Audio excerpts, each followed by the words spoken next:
আসসালামু আলাইকুম। সবাইকে স্বাগতম জানাচ্ছি 10 মিনিট স্কুলের বায়োলজি অ্যাডমিশন প্রোগ্রামে। আজকে আমরা যে সাবজেক্টটি পড়ব সেটি হচ্ছে উদ্ভিদ বিজ্ঞান এবং উদ্ভিদ বিজ্ঞানের সবচেয়ে গুরুত্বপূর্ণ কিছু অধ্যায় নিয়ে আমরা কিন্তু এই সিরিজে আলোচনা করছি। এবং এই উদ্ভিদ বিজ্ঞানের সবচেয়ে গুরুত্বপূর্ণ যে চ্যাপ্টারটি মেডিকেল ভর্তি পরীক্ষার বা ডেন্টাল ভর্তি পরীক্ষার জন্য আমরা ধরে নেই, সেটি হচ্ছে উদ্ভিদের শারীরতত্ত্ব। এখন এই যে উদ্ভিদের শারীরতত্ত্ব চ্যাপ্টারটি অলরেডি আমরা প্রথম অংশের ক্লাস কিন্তু করে ফেলেছি। প্রথম অংশে আমরা পড়েছি হচ্ছে প্রচ্ছেদন এবং হচ্ছে শ্বসন নিয়ে। আজকে এই উদ্ভিদ শারীরতত্ত্ব যে চ্যাপ্টারটি রয়েছে তার দ্বিতীয় অংশের ক্লাস। আজকের ক্লাসের টপিক হচ্ছে খনিজ লবণ পরিশোষণ এবং সালোক সংশ্লেষণ। মেডিকেল ভর্তি পরীক্ষায় খনিজ লবণ পরিশোষণ এবং সালোক সংশ্লেষণ থেকে বিগত বছরগুলোতে প্রায় রেগুলার ভিত্তিতেই হচ্ছে প্রশ্ন এসেছে। আমরা যদি বলি যে সালোক সংশ্লেষণের পর্যায় থেকে মেডিকেল ভর্তি পরীক্ষা 2018 সালে, ডেন্টাল ভর্তি পরীক্ষা জাস্ট বিগত যে ভর্তি পরীক্ষাটি ছিল 2019 সালের ভর্তি পরীক্ষায়, এরপর হচ্ছে চক্রীয় এবং অচক্রীয় ফটোফসফোরাইলেশনের মধ্যে পার্থক্য, এই টপিক থেকে মেডিকেল ভর্তি পরীক্ষা 2015 সালে। খনিজ লবণ পরিশোষণ থেকে যদি আমরা বলি মেডিকেল ভর্তি পরীক্ষা 2011, 2010, সক্রিয় নিষ্ক্রিয় শোষণ থেকে 2011 সালে। এরপরে হচ্ছে সালোক সংশ্লেষণের যদি আমরা বলি প্রভাবক সমূহ, এখান থেকে প্রায় রেগুলার ভিত্তিতেই প্রায় প্রতি বছরই প্রশ্ন এসেছে। 2013 সালে এসেছে, 2012, 2011 এই সালগুলোতে একটানা হচ্ছে সালোক সংশ্লেষণের প্রভাবকগুলো থেকে হচ্ছে প্রশ্ন এসেছে। C3 এবং C4 উদ্ভিদের মধ্যে পার্থক্য, এই টপিক থেকে প্রশ্ন এসেছে 2014 সালে। সবাত এবং অবাত শ্বসনের মধ্যে পার্থক্য থেকেও 2014-15 এবং 2007-8 সালে কিন্তু ভর্তি পরীক্ষায় প্রশ্ন এসেছে। তাহলে যদি আমরা বিগত বছরের যে প্রশ্নগুলো রয়েছে সেগুলো যদি হচ্ছে আমরা অ্যানালাইসিস করলে আমরা দেখতে পারবো যে ঘুরে ফিরে একই জায়গা থেকে কিন্তু প্রশ্ন বারবার আসছে। হ্যাঁ, প্রশ্ন হয়তো বা রিপিট হচ্ছে না, একই ধরনের প্রশ্ন হচ্ছে না, কিন্তু দেখা যাচ্ছে যে ঘুরে ফিরে একই ধরনের টপিক থেকে প্রশ্নগুলো কিন্তু বারবার আসছে। তাহলে আজকে আমরা আমাদের ক্লাসের টপিকে হচ্ছে ঢুকে যাই। প্রথমেই হচ্ছে উদ্ভিদের শারীরতত্ত্ব। উদ্ভিদের শারীরতত্ত্বের প্রথম যে টপিকটি আমরা পড়ব, টপিকটি হচ্ছে খনিজ লবণ পরিশোষণ। এখন খনিজ লবণ পরিশোষণ পড়ার আগে আমাদের একটু জানতে হবে উদ্ভিদের শারীরতত্ত্ব সম্পর্কে। যদি হচ্ছে আমরা বলি যে উদ্ভিদের শারীরতত্ত্বে আমরা তো আগের ক্লাসে অলরেডি হচ্ছে প্রচ্ছেদন এবং হচ্ছে শ্বসন পড়ে ফেলেছি। এই ক্লাসে হচ্ছে খনিজ লবণ পরিশোষণ এবং সালোক সংশ্লেষণ পড়ব।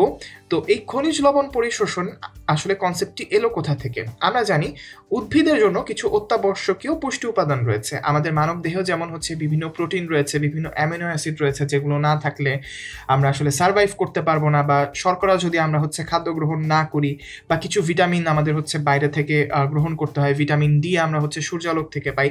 এমনভাবে গাছের যে শারীরতাত্ত্বিক প্রক্রিয়াগুলো রয়েছে বা রয়েছে, এগুলোতে হচ্ছে কিছু অত্যাবশ্যকীয় পুষ্টি উপাদান প্রয়োজন হয়। তো আমরা যেটা জানি উদ্ভিদের জন্য অত্যাবশ্যকীয় পুষ্টি উপাদান হচ্ছে 17টি, এবং এই 17টি উপাদানকে আমরা তাদের পরিমাণের উপর ভিত্তি করে দুই ভাগে ভাগ করতে পারি। প্রথম হচ্ছে ম্যাক্রোমোল, 2 নাম্বার হচ্ছে মাইক্রোমোল। ম্যাক্রোমোল বলতে আমরা কি বুঝি?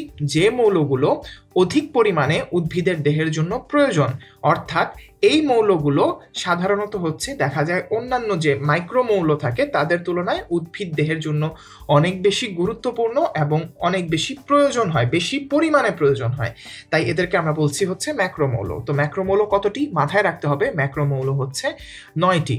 ম্যাক্রোমৌল মনে রাখার জন্য আমরা একটি ছোট ছন্দ দিয়ে মনে রাখতে পারি, এটা আমাদের পাঠ্য বইতেই ছিল একটা সময়। এই ছন্দটি হচ্ছে এমজিকে ক্যাফে ফর নাইস জবস। এখান থেকে আমরা মাথায় রাখতে পারি এমজি দিয়ে আমরা বোঝাচ্ছি ম্যাগনেসিয়াম, কে দিয়ে আমরা বোঝাচ্ছি পটাশিয়াম, সিএ দিয়ে আমরা বোঝাচ্ছি ক্যালসিয়াম, এনআই দিয়ে আমরা বোঝাচ্ছি নিকেল।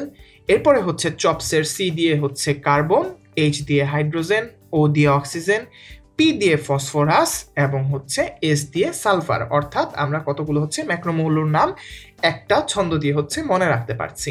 এরপরে যদি আমরা খেয়াল করি, এখানে আমরা দেখবো হচ্ছে মাইক্রোমৌল। মাইক্রোমৌল বলতে আমরা কি বুঝি? যে মৌলগুলো বা যে উপাদানগুলো প্রয়োজন, অবশ্যই প্রয়োজন, কিন্তু সাধারণত হচ্ছে একটু কম পরিমাণে প্রয়োজন হয়, তাদেরকে আমরা হচ্ছে মাইক্রোমৌল বলি। তো মাইক্রোমৌলর সংখ্যা হচ্ছে 8টি।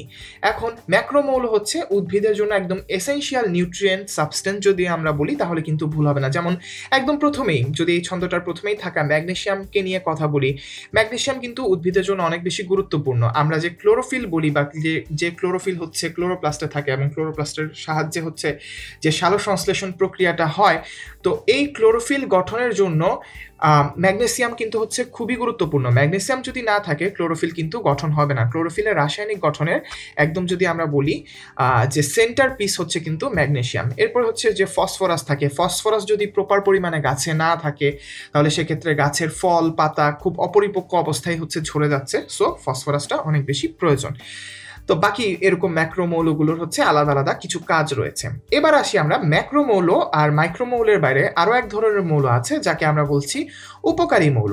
উপকারী মৌল বলতে ভাই আমরা কি বুঝি? উপকারী মৌল বলতে আমরা বুঝি কোনো একটা স্পেসিফিক উদ্ভিদের জন্য যদি একটা মৌল বা কোনো একটা রাসায়নিক পদার্থ যদি হচ্ছে তার জন্য উপকারী প্রমাণিত হয় অথবা তার যে জৈবিক কার্যাবলী সেই জৈবিক কার্যাবলী নিয়ন্ত্রণ করতে যদি হেল্প করে তাকে আমরা হচ্ছে উপকারী মৌল বলছি। তো আমরা উপকারী মৌলগুলো দেখিনি, সাধারণত যে C4 উদ্ভিদগুলো রয়েছে তাদের জন্য হচ্ছে সোডিয়াম আয়ন একটি উপকারী মৌল, সামুদ্রিক শৈবালের জন্য আয়োডিন একটি হচ্ছে উপকারী মৌল, ঘাসের জন্য হচ্ছে সিলিকন এবং নাইট্রোজেন ফিক্সিং এর জন্য হচ্ছে কোনটি ইউজ করা হয়? কোবাল্ট। অর্থাৎ C4 উদ্ভিদের জন্য যে সোডিয়ামটি রয়েছে এটি শুধুমাত্র হচ্ছে C4 জাতীয় উদ্ভিদের জন্যই হচ্ছে গুরুত্বপূর্ণ, বা সামুদ্রিক শৈবালের জন্য আয়োডিনই হচ্ছে গুরুত্বপূর্ণ। এই আয়োডিন আবার হচ্ছে বাকি যে অন্যান্য গাছ রয়েছে তাদের জন্য যে গুরুত্বপূর্ণ হবে বিষয়টা কিন্তু এমন না। এবার আমরা জানবো হচ্ছে খনিজ লবণ পরিশোষণ নিয়ে। উদ্ভিদের যে খনিজ লবণ পরিশোষণ তাকে প্রধানত হচ্ছে দুই ভাগে ভাগ করা যায়। এই দুই ভাগে ভাগ করার যে প্রসেসটি আছে সেটিকে আমরা বলতেছি হচ্ছে নিষ্ক্রিয় পরিশোষণ এবং হচ্ছে সক্রিয় পরিশোষণ, দুঃখিত। তো এই যে নিষ্ক্রিয় পরিশোষণ এবং সক্রিয় পরিশোষণের মধ্যে মেইন পার্থক্যটা কোথায়? মেইন পার্থক্যটা হচ্ছে যে যদি আমরা বলি সক্রিয় পরিশোষণে প্রচুর পরিমাণে শক্তির প্রয়োজন হয়। আমরা একটু পরে নিষ্ক্রিয় সক্রিয় পরিশোষণে পার্থক্য পড়বো, তার আগে আমরা মেইন পার্থক্যটা জেনে নিই।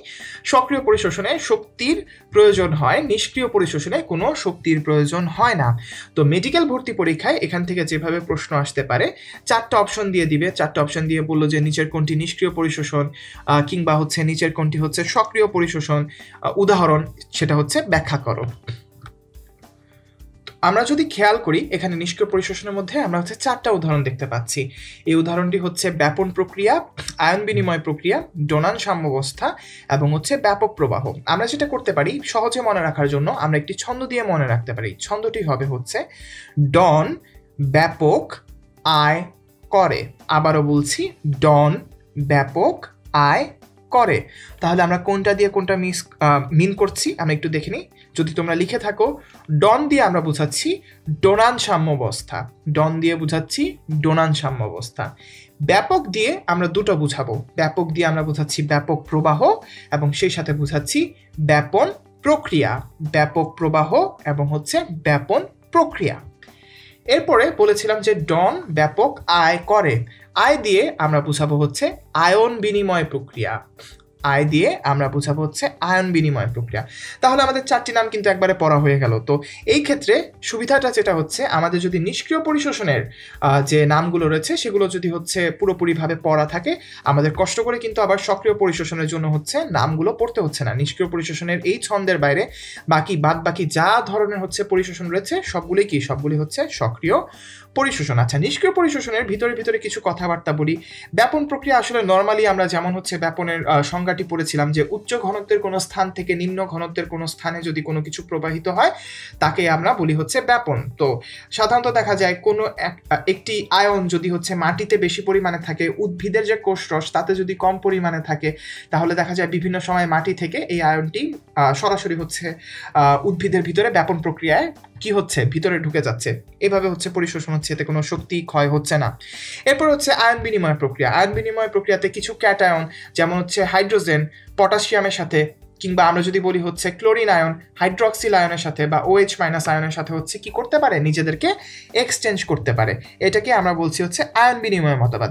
একটু মাথায় রাখতে হবে, যদি চাও লিখে রাখতে পারো, 3 জন বিজ্ঞানী কিন্তু আয়ন বিনিময় মতবাদ নিয়ে কথা বলেছেন। এই 3 জন বিজ্ঞানীর নাম হচ্ছে ডেভলিন, এরপর হচ্ছে পান্ডে এবং হচ্ছে সিনহা।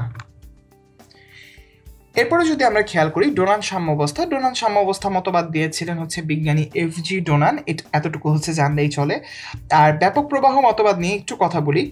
আমরা তো বিগত ক্লাসে হচ্ছে প্রশোধন সম্পর্কে একদম ডিটেলস পড়াশোনা করেছি। তো আমরা জেনেছিলাম যে প্রশোধন যখন হয় উদ্ভিদ থেকে দেখা যায় হচ্ছে পানিটা বের হয়ে যাচ্ছে বাষ্প আকারে বায়বীয় অঙ্গ দিয়ে। তো আমরা যদি বলি, যদি কখনো আমাদের যেমন হচ্ছে তৃষ্ণা লাগে তেমন করে হচ্ছে যদি গাছের কখনো যদি তৃষ্ণা লাগে, আমরা জাস্ট একটা মেটাফোর হিসেবে এখানে ইউজ করতেছি, যে হচ্ছে প্রচ্ছেদনের কারণে অনেক পরিমাণে হচ্ছে গাছ থেকে হচ্ছে পানি বের হয়ে গিয়েছে। এখন গাছের তো অবশ্যই জৈবিক কার্যক্রম চালু রাখার জন্য হচ্ছে প্রয়োজন, পানির প্রয়োজন। তো এই পানিটা কি করে, তখন সে খুব ব্যাপক বেগে মাটি থেকে হচ্ছে পানি শোষণ করা শুরু করে। এই যে মাটি থেকে যখন হচ্ছে পানিটা আসে, তখন কেবলমাত্র পানি আসে বিষয়টা এমন নয়, পানির মধ্যে যে আয়নগুলো হচ্ছে দ্রবীভূত ছিল, সেই আয়নগুলো হচ্ছে একদম সরাসরি পানির সাথেই কিন্তু হচ্ছে ভিতরে ঢুকে যায়। এই যে পানির সাথে তুমি মনে করো এই যে আয়নগুলো ঢুকে যাওয়ার যে প্রসেসটা, তাকে আমরা বলছি ব্যাপক প্রবাহ।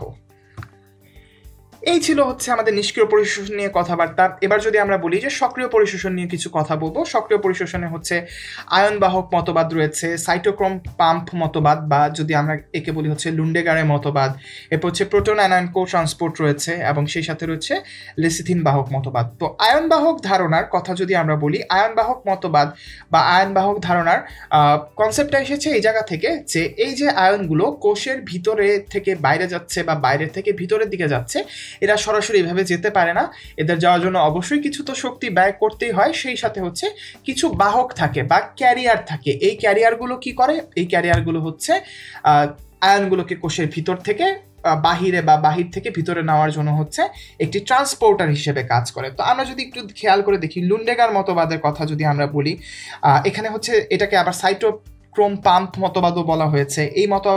এই মতবাদ অনুযায়ী আমরা যদি বলি যে বাহকটা থাকে, অর্থাৎ যে আয়ন বা ইলেকট্রন যে ট্রান্সপোর্ট করার যে বাহকটা আছে, সেই বাহকটার নাম হচ্ছে সাইটোক্রোম পাম্প অথবা হচ্ছে সাইটোক্রোম। তো এখন এই বিক্রিয়াটা মেইনলি প্রধানত কেন হয়, ডিহাইড্রোজিনেস এনজাইমের বিক্রিয়ার ফলে। এই কথাটি কিন্তু ইম্পর্টেন্ট। ডিহাইড্রোজিনেস এনজাইমের বিক্রিয়ার ফলে সাধারণত হচ্ছে কোষের বাইরে এবং কোষের ভিতরে একটি ইলেকট্রোকেমিক্যাল গ্রেডিয়েন্ট, অথবা হচ্ছে আমরা যদি বলি হইল যে একটি হচ্ছে বিভব পার্থক্যের হচ্ছে দেখা দেয়, এবং এই কারণে আয়নগুলো কিন্তু হচ্ছে ট্রান্সফার হয়।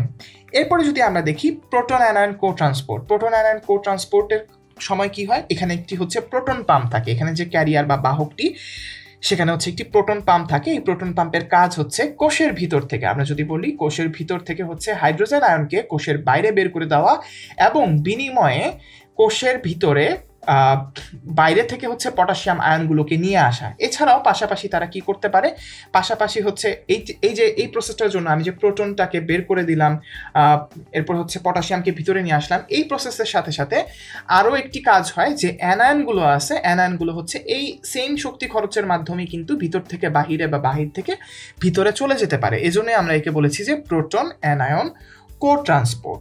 আচ্ছা, এরপরে যদি আসি আমরা লেসিথিন বাহক মতবাদ। প্রথমেই জানতে হবে লেসিথিন কি। লেসিথিন হচ্ছে এক ধরনের হচ্ছে ফসফোলিপিড। এই ফসফোলিপিডটা কি করে, আয়ন বাহক হিসেবে কাজ করে। এবং এই যে পদ্ধতিটা রয়েছে লেসিথিন বাহক ধারণা, প্রথম দিয়েছিলেন বেনেট ক্লার্ক 1956 সালে, একজন বিজ্ঞানী ছিলেন তিনি।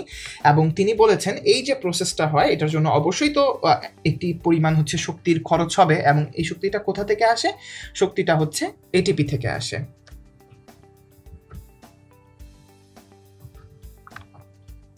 আমরা তো অলরেডি হচ্ছে খনিজ লবণ পরিশোষণের প্রক্রিয়াগুলো সম্পর্কে জেনে ফেললাম, নিষ্ক্রিয় পরিশোষণ, সক্রিয় পরিশোষণ, পার্থক্যটা আমরা পরের স্লাইডে পড়বো। কিন্তু তার আগে মেডিকেল ভর্তি পরীক্ষার জন্য কিছু ইম্পর্টেন্ট এমসিকিউ আমাদের হচ্ছে জানতে হবে। প্রথম হচ্ছে, লবণ কি সরাসরি শোষিত হয়, যেমন হচ্ছে পটাশিয়াম নাইট্রেট যদি থাকে, এটা কি সরাসরি শোষিত হবে? না। লবণ হচ্ছে মাটিস্থ যে পানি রয়েছে, এই মাটিস্থ পানিতে কি থাকে, আলাদা আলাদা আয়নিত অবস্থায় থাকে, পটাশিয়াম হিসেবে থাকে, নাইট্রেট হিসেবে থাকে। তো এই আয়ন হিসেবে কিন্তু লবণ হচ্ছে পরিশোষিত হয়।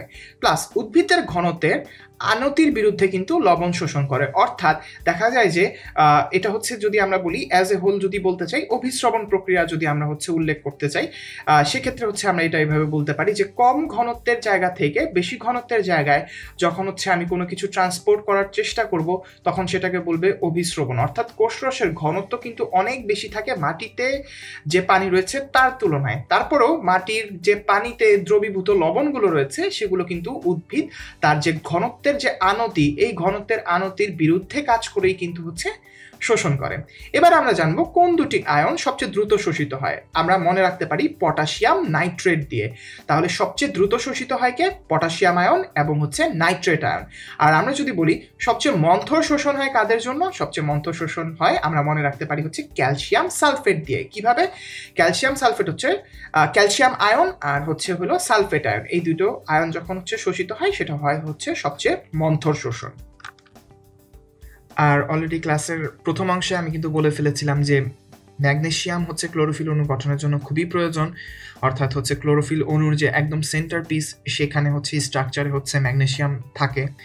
আবার বলেছিলাম যে ফসফরাসের অভাবে হচ্ছে উদ্ভিদের পাতা এবং হচ্ছে ফল ঝরে যায়। তো এই দুটো উদাহরণ আমরা আগেই পড়ে ফেলেছি।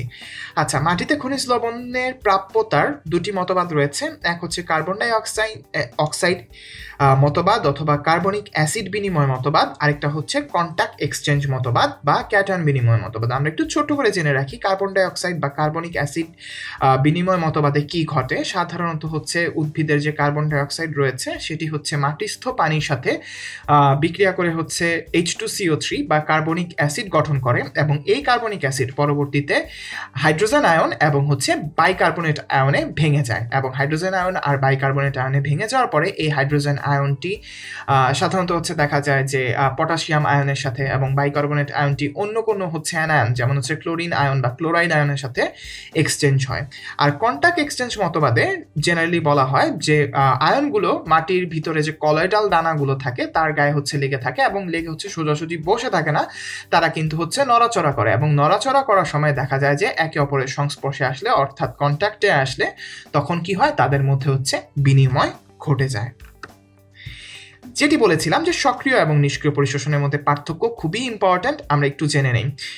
প্রথম কথা হচ্ছে সক্রিয় শোষণে শ্বসন হার বৃদ্ধি পায়। কেন শ্বসন হার বৃদ্ধি পায় আমরা একটু পরে জানবো। নিষ্ক্রিয় পরিশোষণে শ্বসন হার স্বাভাবিক থাকে। 2 নম্বর পয়েন্ট, বিপাকীয় শক্তি। সক্রিয় পরিশোষণের জন্য বিপাকীয় শক্তির প্রত্যক্ষ প্রয়োগের প্রয়োজন হয়, ঠিক যে জায়গায় আমরা যদি দেখি নিষ্ক্রিয় পরিশোষণের জন্য বিপাকীয় শক্তির প্রয়োজন পড়ে না। 3 নম্বর কথা হচ্ছে বাহক। সক্রিয় পরিশোষণে বাহক আয়ন বা অণু অবশ্যই প্রয়োজন, কারণ আমরা অলরেডি হচ্ছে আয়ন বাহক ধারণা হচ্ছে পড়ে এসেছি। আমরা জানি যে একটি বাহক থাকে যারা হচ্ছে আয়নকে কোষের বাইরে থেকে কোষের হচ্ছে ভিতরে নিয়ে যায় বা কোষের ভিতর থেকে কোষের বাইরে নিয়ে যায়। এই যে প্রসেসটা সেটা হচ্ছে হলো সক্রিয় পরিশোষণে হয়। আবার আমরা যদি বলি নিষ্ক্রিয় পরিশোষণে এমন কিন্তু কোনো বাহক হচ্ছে কোনো প্রয়োজনই পড়ে না। এরকম কোনো বাহক বা অণু বা ক্যারিয়ার আমরা যেটাই বলি না কেন, যে নামে অভিহিত করি না কেন, এমন কোনো ক্যারিয়ার বা বাহক আমাদের প্রয়োজন পড়ছে না। আমরা যদি একটু খেয়াল করি উৎসেচক বা এনজাইম সক্রিয় পরিশোষণে অবশ্যই হচ্ছে এনজাইমের গুরুত্বপূর্ণ ভূমিকা রয়েছে, নিষ্ক্রিয় পরিশোষণে এনজাইমের এমন কোনো হচ্ছে ভূমিকা নেই। আরেকটা কথা, ক্যাটায়ন এবং অ্যানায়ন শোষণ। আমরা কিছুক্ষণ আগে দেখে এসেছি যে সক্রিয় পরিশোষণে ক্যাটায়নের সাথে সাথে অ্যানায়ন কিন্তু একই সাথে শোষিত হয়ে যায়, যেমনটা দেখেছিলাম হচ্ছে প্রোটন অ্যানায়ন কো ট্রান্সপোর্টে। কিন্তু নিষ্ক্রিয় পরিশোষণের জন্য বিষয়টা এমন না। প্রথমে ক্যাটায়ন বা অ্যানায়নের যে কোনো একটি শোষিত হয়, পরবর্তীতে যেটা বাকি থাকে সেটা শোষিত হয়। এবার আসি কেন হচ্ছে সক্রিয় পরিশোষণে শ্বসন হারটা হচ্ছে বৃদ্ধি পায়। আমরা একটু খেয়াল করে দেখি এই যে বাহকগুলো রয়েছে, এই বাহকগুলোকে চালানোর জন্য অর্থাৎ এই বাহকগুলোকে সক্রিয় রাখার জন্য আমাদের কি প্রয়োজন? প্রচুর পরিমাণে বিপাকীয় শক্তি প্রয়োজন। এখন এই বিপাকীয় শক্তির হচ্ছে প্রত্যক্ষ প্রয়োগ ঘটে হচ্ছে সক্রিয় পরিশোষণে, অর্থাৎ আমার প্রচুর পরিমাণে শক্তি খরচ হচ্ছে। এখন শক্তি যে খরচ হয়ে যাচ্ছে সেই ফাঁকা জায়গাটা ফিল আপ করতে হবে। এই ফাঁকা জায়গা ফিল আপ করার জন্য যে প্রসেসটা রয়েছে সেটা হচ্ছে শ্বসন। আমরা জানি শ্বসনের মেইন টার্গেট কি? শ্বসনের মেইন টার্গেট হচ্ছে শক্তি তৈরি করা। অর্থাৎ আমার যখন হচ্ছে সক্রিয় পরিশোষণে প্রচুর পরিমাণে শক্তি খরচ হয়ে যাচ্ছে, আমার কি হবে? আমার হচ্ছে শ্বসন হারটাও বৃদ্ধি পাবে। অর্থাৎ প্রচুর পরিমাণে অক্সিজেন কি করবে? কোষের ভিতরে যে হচ্ছে গ্লুকোজ বা অন্যান্য শ্বসনিক বস্তু রয়েছে তাকে প্রপারলি জারণের মাধ্যমে অনেকগুলো করে এটিপি তৈরি করবে, যাতে এই এটিপিগুলো কি করতে পারে? বাহককে এই সক্রিয় পরিশোষণ করতে হেল্প করতে পারে। আর যেখানে হচ্ছে আমি অলরেডি শক্তি এত বেশি খরচ করছি, স্বাভাবিকভাবে আমি ক্যাটায়ন এবং অ্যানায়ন উভয়কেই কি করতে পারবো? উভয়কে একসাথে হচ্ছে কোষের ভিতর থেকে বাইরে অথবা বাইরে থেকে ভিতরে নিয়ে আসতে পারবো। এবং নিষ্ক্রিয় পরিশোষণের জন্য বিষয়টা আসলে এমন না, এখানে কোনো বাহকের কোনো কাজ নেই, সেই কারণে দেখা যায় কোনো বিপাকীয় শক্তিরও হচ্ছে প্রয়োজন পড়ে না। এবং বিপাকীয় শক্তির যদি প্রয়োজন না পড়ে তখন দেখা যায় যে শ্বসন হারটা স্বাভাবিক থাকে। অর্থাৎ আমার কোনো শক্তি যেহেতু অপচয় হচ্ছে না, নতুন করে আমার হচ্ছে কি করতে হচ্ছে না, শ্বসন করতে হচ্ছে না, অর্থাৎ আমার শ্বসন হারটা স্বাভাবিক থাকছে। আর হচ্ছে ক্যাটায়ন এবং অ্যানায়ন একই সাথে কিন্তু হচ্ছে শোষিত হতে পারে না এবং এনজাইমের কোনো ভূমিকা নেই। এবার আমরা চলে আসি খনিজ লবণের পরিশোষণে যে প্রভাবকগুলো রয়েছে সেগুলো সম্পর্কে একটু আমরা জানার চেষ্টা করব। আমরা আগেও জানি হচ্ছে খনিজ লবণ পরিশোষণ বা অন্যান্য যে প্রভাবকগুলো রয়েছে সবগুলোরই হচ্ছে বাহ্যিক এবং হচ্ছে অভ্যন্তরীণ প্রভাবক থাকে। তো খনিজ লবণ পরিশোষণের জন্য আসলে সেভাবে হচ্ছে বাহ্যিক বা হচ্ছে অভ্যন্তরীণ এভাবে ভাগ করা নেই, সরাসরি কিছু হচ্ছে প্রভাবকের নাম দেওয়া আছে। তো এই প্রভাবকের নামগুলো থেকে আমরা হচ্ছে সরাসরি হচ্ছে মাথায় রাখতে পারি। এবং আরেকটি বিষয় হচ্ছে যে খনিজ লবণের পরিশোষণে যে প্রভাবকগুলো রয়েছে কোনোটাই আসলে হচ্ছে ব্যস্তানুপাতিক সম্পর্কে নাই, অর্থাৎ এমন কিছু না যে শ্বসনিক বস্তুর হার যদি বেড়ে যায় তাহলে পরিশোষণ কমে যাবে বা এরকম কোনো কিছু না, সবগুলোই হচ্ছে সমানুপাতিক সম্পর্কে আছে। সো আমরা যদি একটু কষ্ট করে প্রভাবকগুলোর নাম মনে রাখতে পারি আমরা মোটামুটি ধরে নিতে পারি আমরা প্রভাবক রিলেটেড যে প্রশ্নগুলো থাকে যে সাধারণত নিচের কোনটা হচ্ছে প্রভাবক হিসেবে কাজ করে, অথবা যদি হচ্ছে আয়নের ঘনত্ব বেড়ে যায় তাহলে কি হবে ইত্যাদি ইত্যাদি, এই ধরনের কথাবার্তাগুলো হচ্ছে আনসার আমরা করে আসতে পারবো। তাহলে আমরা প্রভাবকগুলো একটু দেখে নিই। শ্বসনিক বস্তু অক্সিজেন, একটি নির্দিষ্ট সীমার মধ্যে আয়নের ঘনত্ব, এরপর হচ্ছে একটি নির্দিষ্ট সীমার মধ্যে টেম্পারেচার বা তাপমাত্রা, এরপর হচ্ছে বিভাজন অঞ্চল এবং হচ্ছে বৃদ্ধি অঞ্চল। আমরা দেখতে পারি যে বিভাজন অঞ্চল এবং বৃদ্ধি অঞ্চলে উদ্ভিদের বাকি অন্যান্য যে অঞ্চলগুলো রয়েছে তাদের থেকে হচ্ছে খনিজ লবণ পরিশোষণের পরিমাণ কিন্তু অনেক বেশি। আবার তাপমাত্রা বাড়লে হচ্ছে খনিজ লবণ পরিশোষণ বেড়ে যায় একটা নির্দিষ্ট সীমার মধ্যে, অবশ্যই হুটহাট করে হচ্ছে অনেক বেশি তাপমাত্রা হয়ে গেলে যে খনিজ লবণ পরিশোষণ বেড়ে যাবে এরকম কিন্তু কোনো কথা নেই। আর আয়নের ঘনত্ব বা আয়নের যে পারস্পরিক ক্রিয়া সেটা নিয়ে আমরা হচ্ছে একটু পরের পয়েন্টে কথা বলবো। আমরা অলরেডি দেখতে পাচ্ছি যে নিচে একটি আলাদা টপিকই রয়েছে। আর যদি হচ্ছে বায়ুতে অক্সিজেনের পরিমাণ কমে যায় খনিজ লবণ শোষণের যে হারটা সেটা হচ্ছে কিন্তু কমে আসে। আচ্ছা, এবার আমরা যদি খেয়াল করি আয়নের পারস্পরিক ক্রিয়া, আয়নের পারস্পরিক ক্রিয়ার মধ্যে কি হয়েছে যে সাধারণত হচ্ছে সোডিয়াম পটাশিয়াম পাম্প থাকে, অর্থাৎ আয়ন বাহক আমরা যেটা বলি, ঠিক আছে।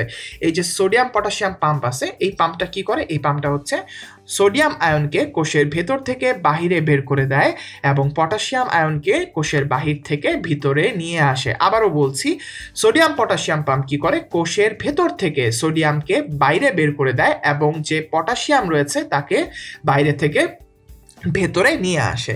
তাছাড়া আরও একটা বিভিন্ন পরীক্ষায় দেখা গিয়েছে যে ক্যালসিয়াম এবং ম্যাগনেসিয়াম আয়নের উপস্থিতি সাধারণত দেখা যায় পটাশিয়াম আয়নের যে শোষণ আছে, অর্থাৎ উদ্ভিদ যদি পটাশিয়াম আয়নকে শোষণ করতে চায় এবং সেখানে যদি অলরেডি ক্যালসিয়াম এবং ম্যাগনেসিয়াম আয়ন উপস্থিত থাকে তাহলে আমরা ধরে নিতে পারি যে এটা হচ্ছে পটাশিয়াম আয়নের শোষণকে বাধাগ্রস্ত করতে পারে। আবার দেখা যায় ক্যালসিয়াম আয়নের যখন উপস্থিতি থাকে তখন ম্যাগনেসিয়াম আয়নের হচ্ছে শোষণ বাধাগ্রস্ত হয়। অর্থাৎ এই তিনটা পয়েন্ট আমরা আয়নের পারস্পরিক ক্রিয়া থেকে জেনে নিলাম। আরও আমরা জানতে পারি যে আলো সাধারণত হচ্ছে খনিজ লবণ পরিশোষণে সরাসরি কোনো প্রভাব ফেলে না, সাধারণত হচ্ছে পরোক্ষ প্রভাব ফেলে। আর আয়ন বিনিময় মতবাদ অনুসারে যেটা আমরা একটু জানার চেষ্টা করি যে কোন আয়নের সাথে কোনটা হচ্ছে বিনিময় হয়, আমরা জানি সাধারণত হচ্ছে একটি একযোজী ক্যাটায়নের সাথে আরও একটি একযোজী ক্যাটায়ন কিংবা হচ্ছে একটি একযোজী অ্যানায়নের সাথে আরও একটি একযোজী অ্যানায়নের হচ্ছে বিনিময় ঘটে। তো আমরা একটু দেখে নিই যে হাইড্রোজেন আয়নের বিনিময়ে সাধারণত হচ্ছে কোষের ভিতরে ক্যাটায়ন হচ্ছে প্রবেশ করে, ক্যাটায়ন বা হচ্ছে আমরা যদি বলি পটাশিয়াম আয়ন, দুঃখিত, পটাশিয়াম আয়ন হচ্ছে প্রবেশ করে। অর্থাৎ কি কোষের ভিতর থেকে হাইড্রোজেন আয়নটি হচ্ছে বাইরে চলে যায় এবং কোষের বাইরে থেকে পটাশিয়াম আয়নটি কোষের ভিতরে চলে আসে। আবার যদি আমরা চেষ্টা করি যে কোষের ভিতরে হচ্ছে যে হাইড্রক্সিল আয়ন রয়েছে সেই হাইড্রক্সিল আয়নটি কি করে কোষের বাহিরে চলে যায় এবং তার বিনিময়ে মাটিতে থাকা যে হচ্ছে মাটিস্থ রস রয়েছে সেখান থেকে ক্লোরিন যে আয়ন রয়েছে সেই ক্লোরিন আয়ন হচ্ছে কোষ রসে প্রবেশ করে। তো এই হচ্ছে আমাদের খনিজ লবণ পরিশোষণ সম্পর্কে মেডিকেল ভর্তি পরীক্ষায় যতটুকু প্রয়োজন হয় ততটুকু হচ্ছে আমরা পড়ে ফেললাম। আমরা ক্লাসের দ্বিতীয় টপিক সালোক সংশ্লেষণ নিয়ে এবার হচ্ছে আলোচনা করব। আমরা যদি প্রথমে জানার চেষ্টা করি যে আসলে সালোক সংশ্লেষণটা কি। সালোক সংশ্লেষণ হচ্ছে এমন একটি প্রক্রিয়া যে প্রক্রিয়ার মাধ্যমে উদ্ভিদ কি করে, উদ্ভিদ হচ্ছে খাদ্য তৈরি করে এবং এই খাদ্যটি হয় সাধারণত কি কার্বোহাইড্রেট বা শর্করা জাতীয় খাদ্য। অর্থাৎ আমরা যদি বইয়ের ভাষায় বলি যে জৈব রাসায়নিক প্রক্রিয়ায় উদ্ভিদ কার্বোহাইড্রেট বা শর্করা জাতীয় খাদ্য প্রস্তুত করে থাকে তাকেই আমরা সালোক সংশ্লেষণ বা ফটোসিনথেসিস বলতে পারি। এখন এই যে সালোক সংশ্লেষণ প্রক্রিয়াটি, এটি উদ্ভিদের একটি অন্যতম গুরুত্বপূর্ণ শারীরবৃত্তীয় প্রক্রিয়া এবং এর জন্য কিছু উপকরণ রয়েছে। প্রথমেই আমাদের যেটি প্রয়োজন সেটি হচ্ছে ক্লোরোফিল, অর্থাৎ আমরা জানি যে সবুজ পাতা বা সবুজ যে অঙ্গগুলো রয়েছে বা যে প্রাণী বা যে হচ্ছে উদ্ভিদগুলো হচ্ছে সবুজ বর্ণ ধারণকারী যে কণিকা রয়েছে ক্লোরোফিল, এই ক্লোরোফিলকে হচ্ছে ধারণ করে, তারাই কেবলমাত্র কিন্তু হচ্ছে কি করতে পারে, সালোক সংশ্লেষণ করতে পারে। এরপরে আমাদের যেটি প্রয়োজন সেটি হচ্ছে সোলার এনার্জি অথবা হচ্ছে সূর্যালোক। এই সূর্যালোকের মধ্যে যে শক্তিটি থাকে সেটি কিন্তু আসলে হচ্ছে রাসায়নিক শক্তি হিসেবে আত্তীকৃত হয়। তো এই ক্ষেত্রে আমরা যেটা জানবো যে এখানে হচ্ছে প্রায় 50 থেকে 60 ফোটন আলো কিন্তু হচ্ছে সোলার এনার্জি হিসেবে হচ্ছে ব্যবহৃত হচ্ছে। এরপরে আমাদের যেটি প্রয়োজন তা হচ্ছে 6 অণু কার্বন ডাইঅক্সাইড এবং হচ্ছে 12 অণু পানি। আমরা 6 অণু কার্বন ডাইঅক্সাইড এবং 12 অণু পানির মাধ্যমে আমরা কি তৈরি করতে পারি, আমরা হচ্ছে গ্লুকোজ তৈরি করতে পারি। তো আমাদের মাথায় যেটা রাখতে হবে যে সাধারণত শুধুমাত্র যে উচ্চ শ্রেণীর উদ্ভিদেই সালোক সংশ্লেষণ হয় বিষয়টি কিন্তু এমন নয়। অন্যান্য যে হচ্ছে নিম্ন শ্রেণীর যে উদ্ভিদ রয়েছে, যেমন হচ্ছে আমরা যদি বলি হচ্ছে শৈবাল বা যদি আমরা বলি হচ্ছে মস জাতীয় উদ্ভিদ, তো এদের ক্ষেত্রে দেখা যায় যে সমগ্র দেহেই হচ্ছে ক্লোরোপ্লাস্ট বিদ্যমান থাকে এবং এর কারণে তারা কি করতে পারে, তারাও হচ্ছে সালোক সংশ্লেষণ করতে পারে।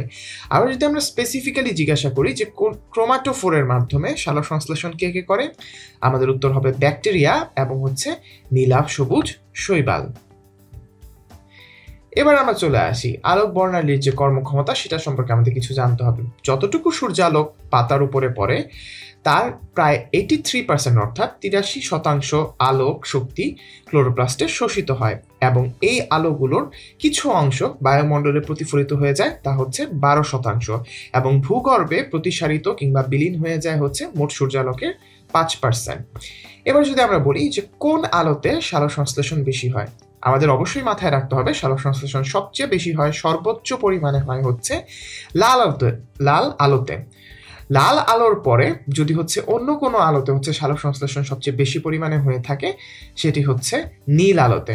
আচ্ছা, সালোক সংশ্লেষণে আমাদের বেনিয়া সহকলার প্রতিটি আলোই যে হচ্ছে সবচেয়ে বেশি পরিমাণে ইউজ হয় তা কিন্তু না। সবচেয়ে বেশি ব্যবহৃত আলোগুলো আমরা মনে রাখতে পারি হচ্ছে বেনিকলা ছন্দটি দিয়ে। বেনিকলার বে দিয়ে হচ্ছে বেগুনি, এরপর হচ্ছে নীল, এরপর হচ্ছে কমলা এবং তারপর হচ্ছে লাল।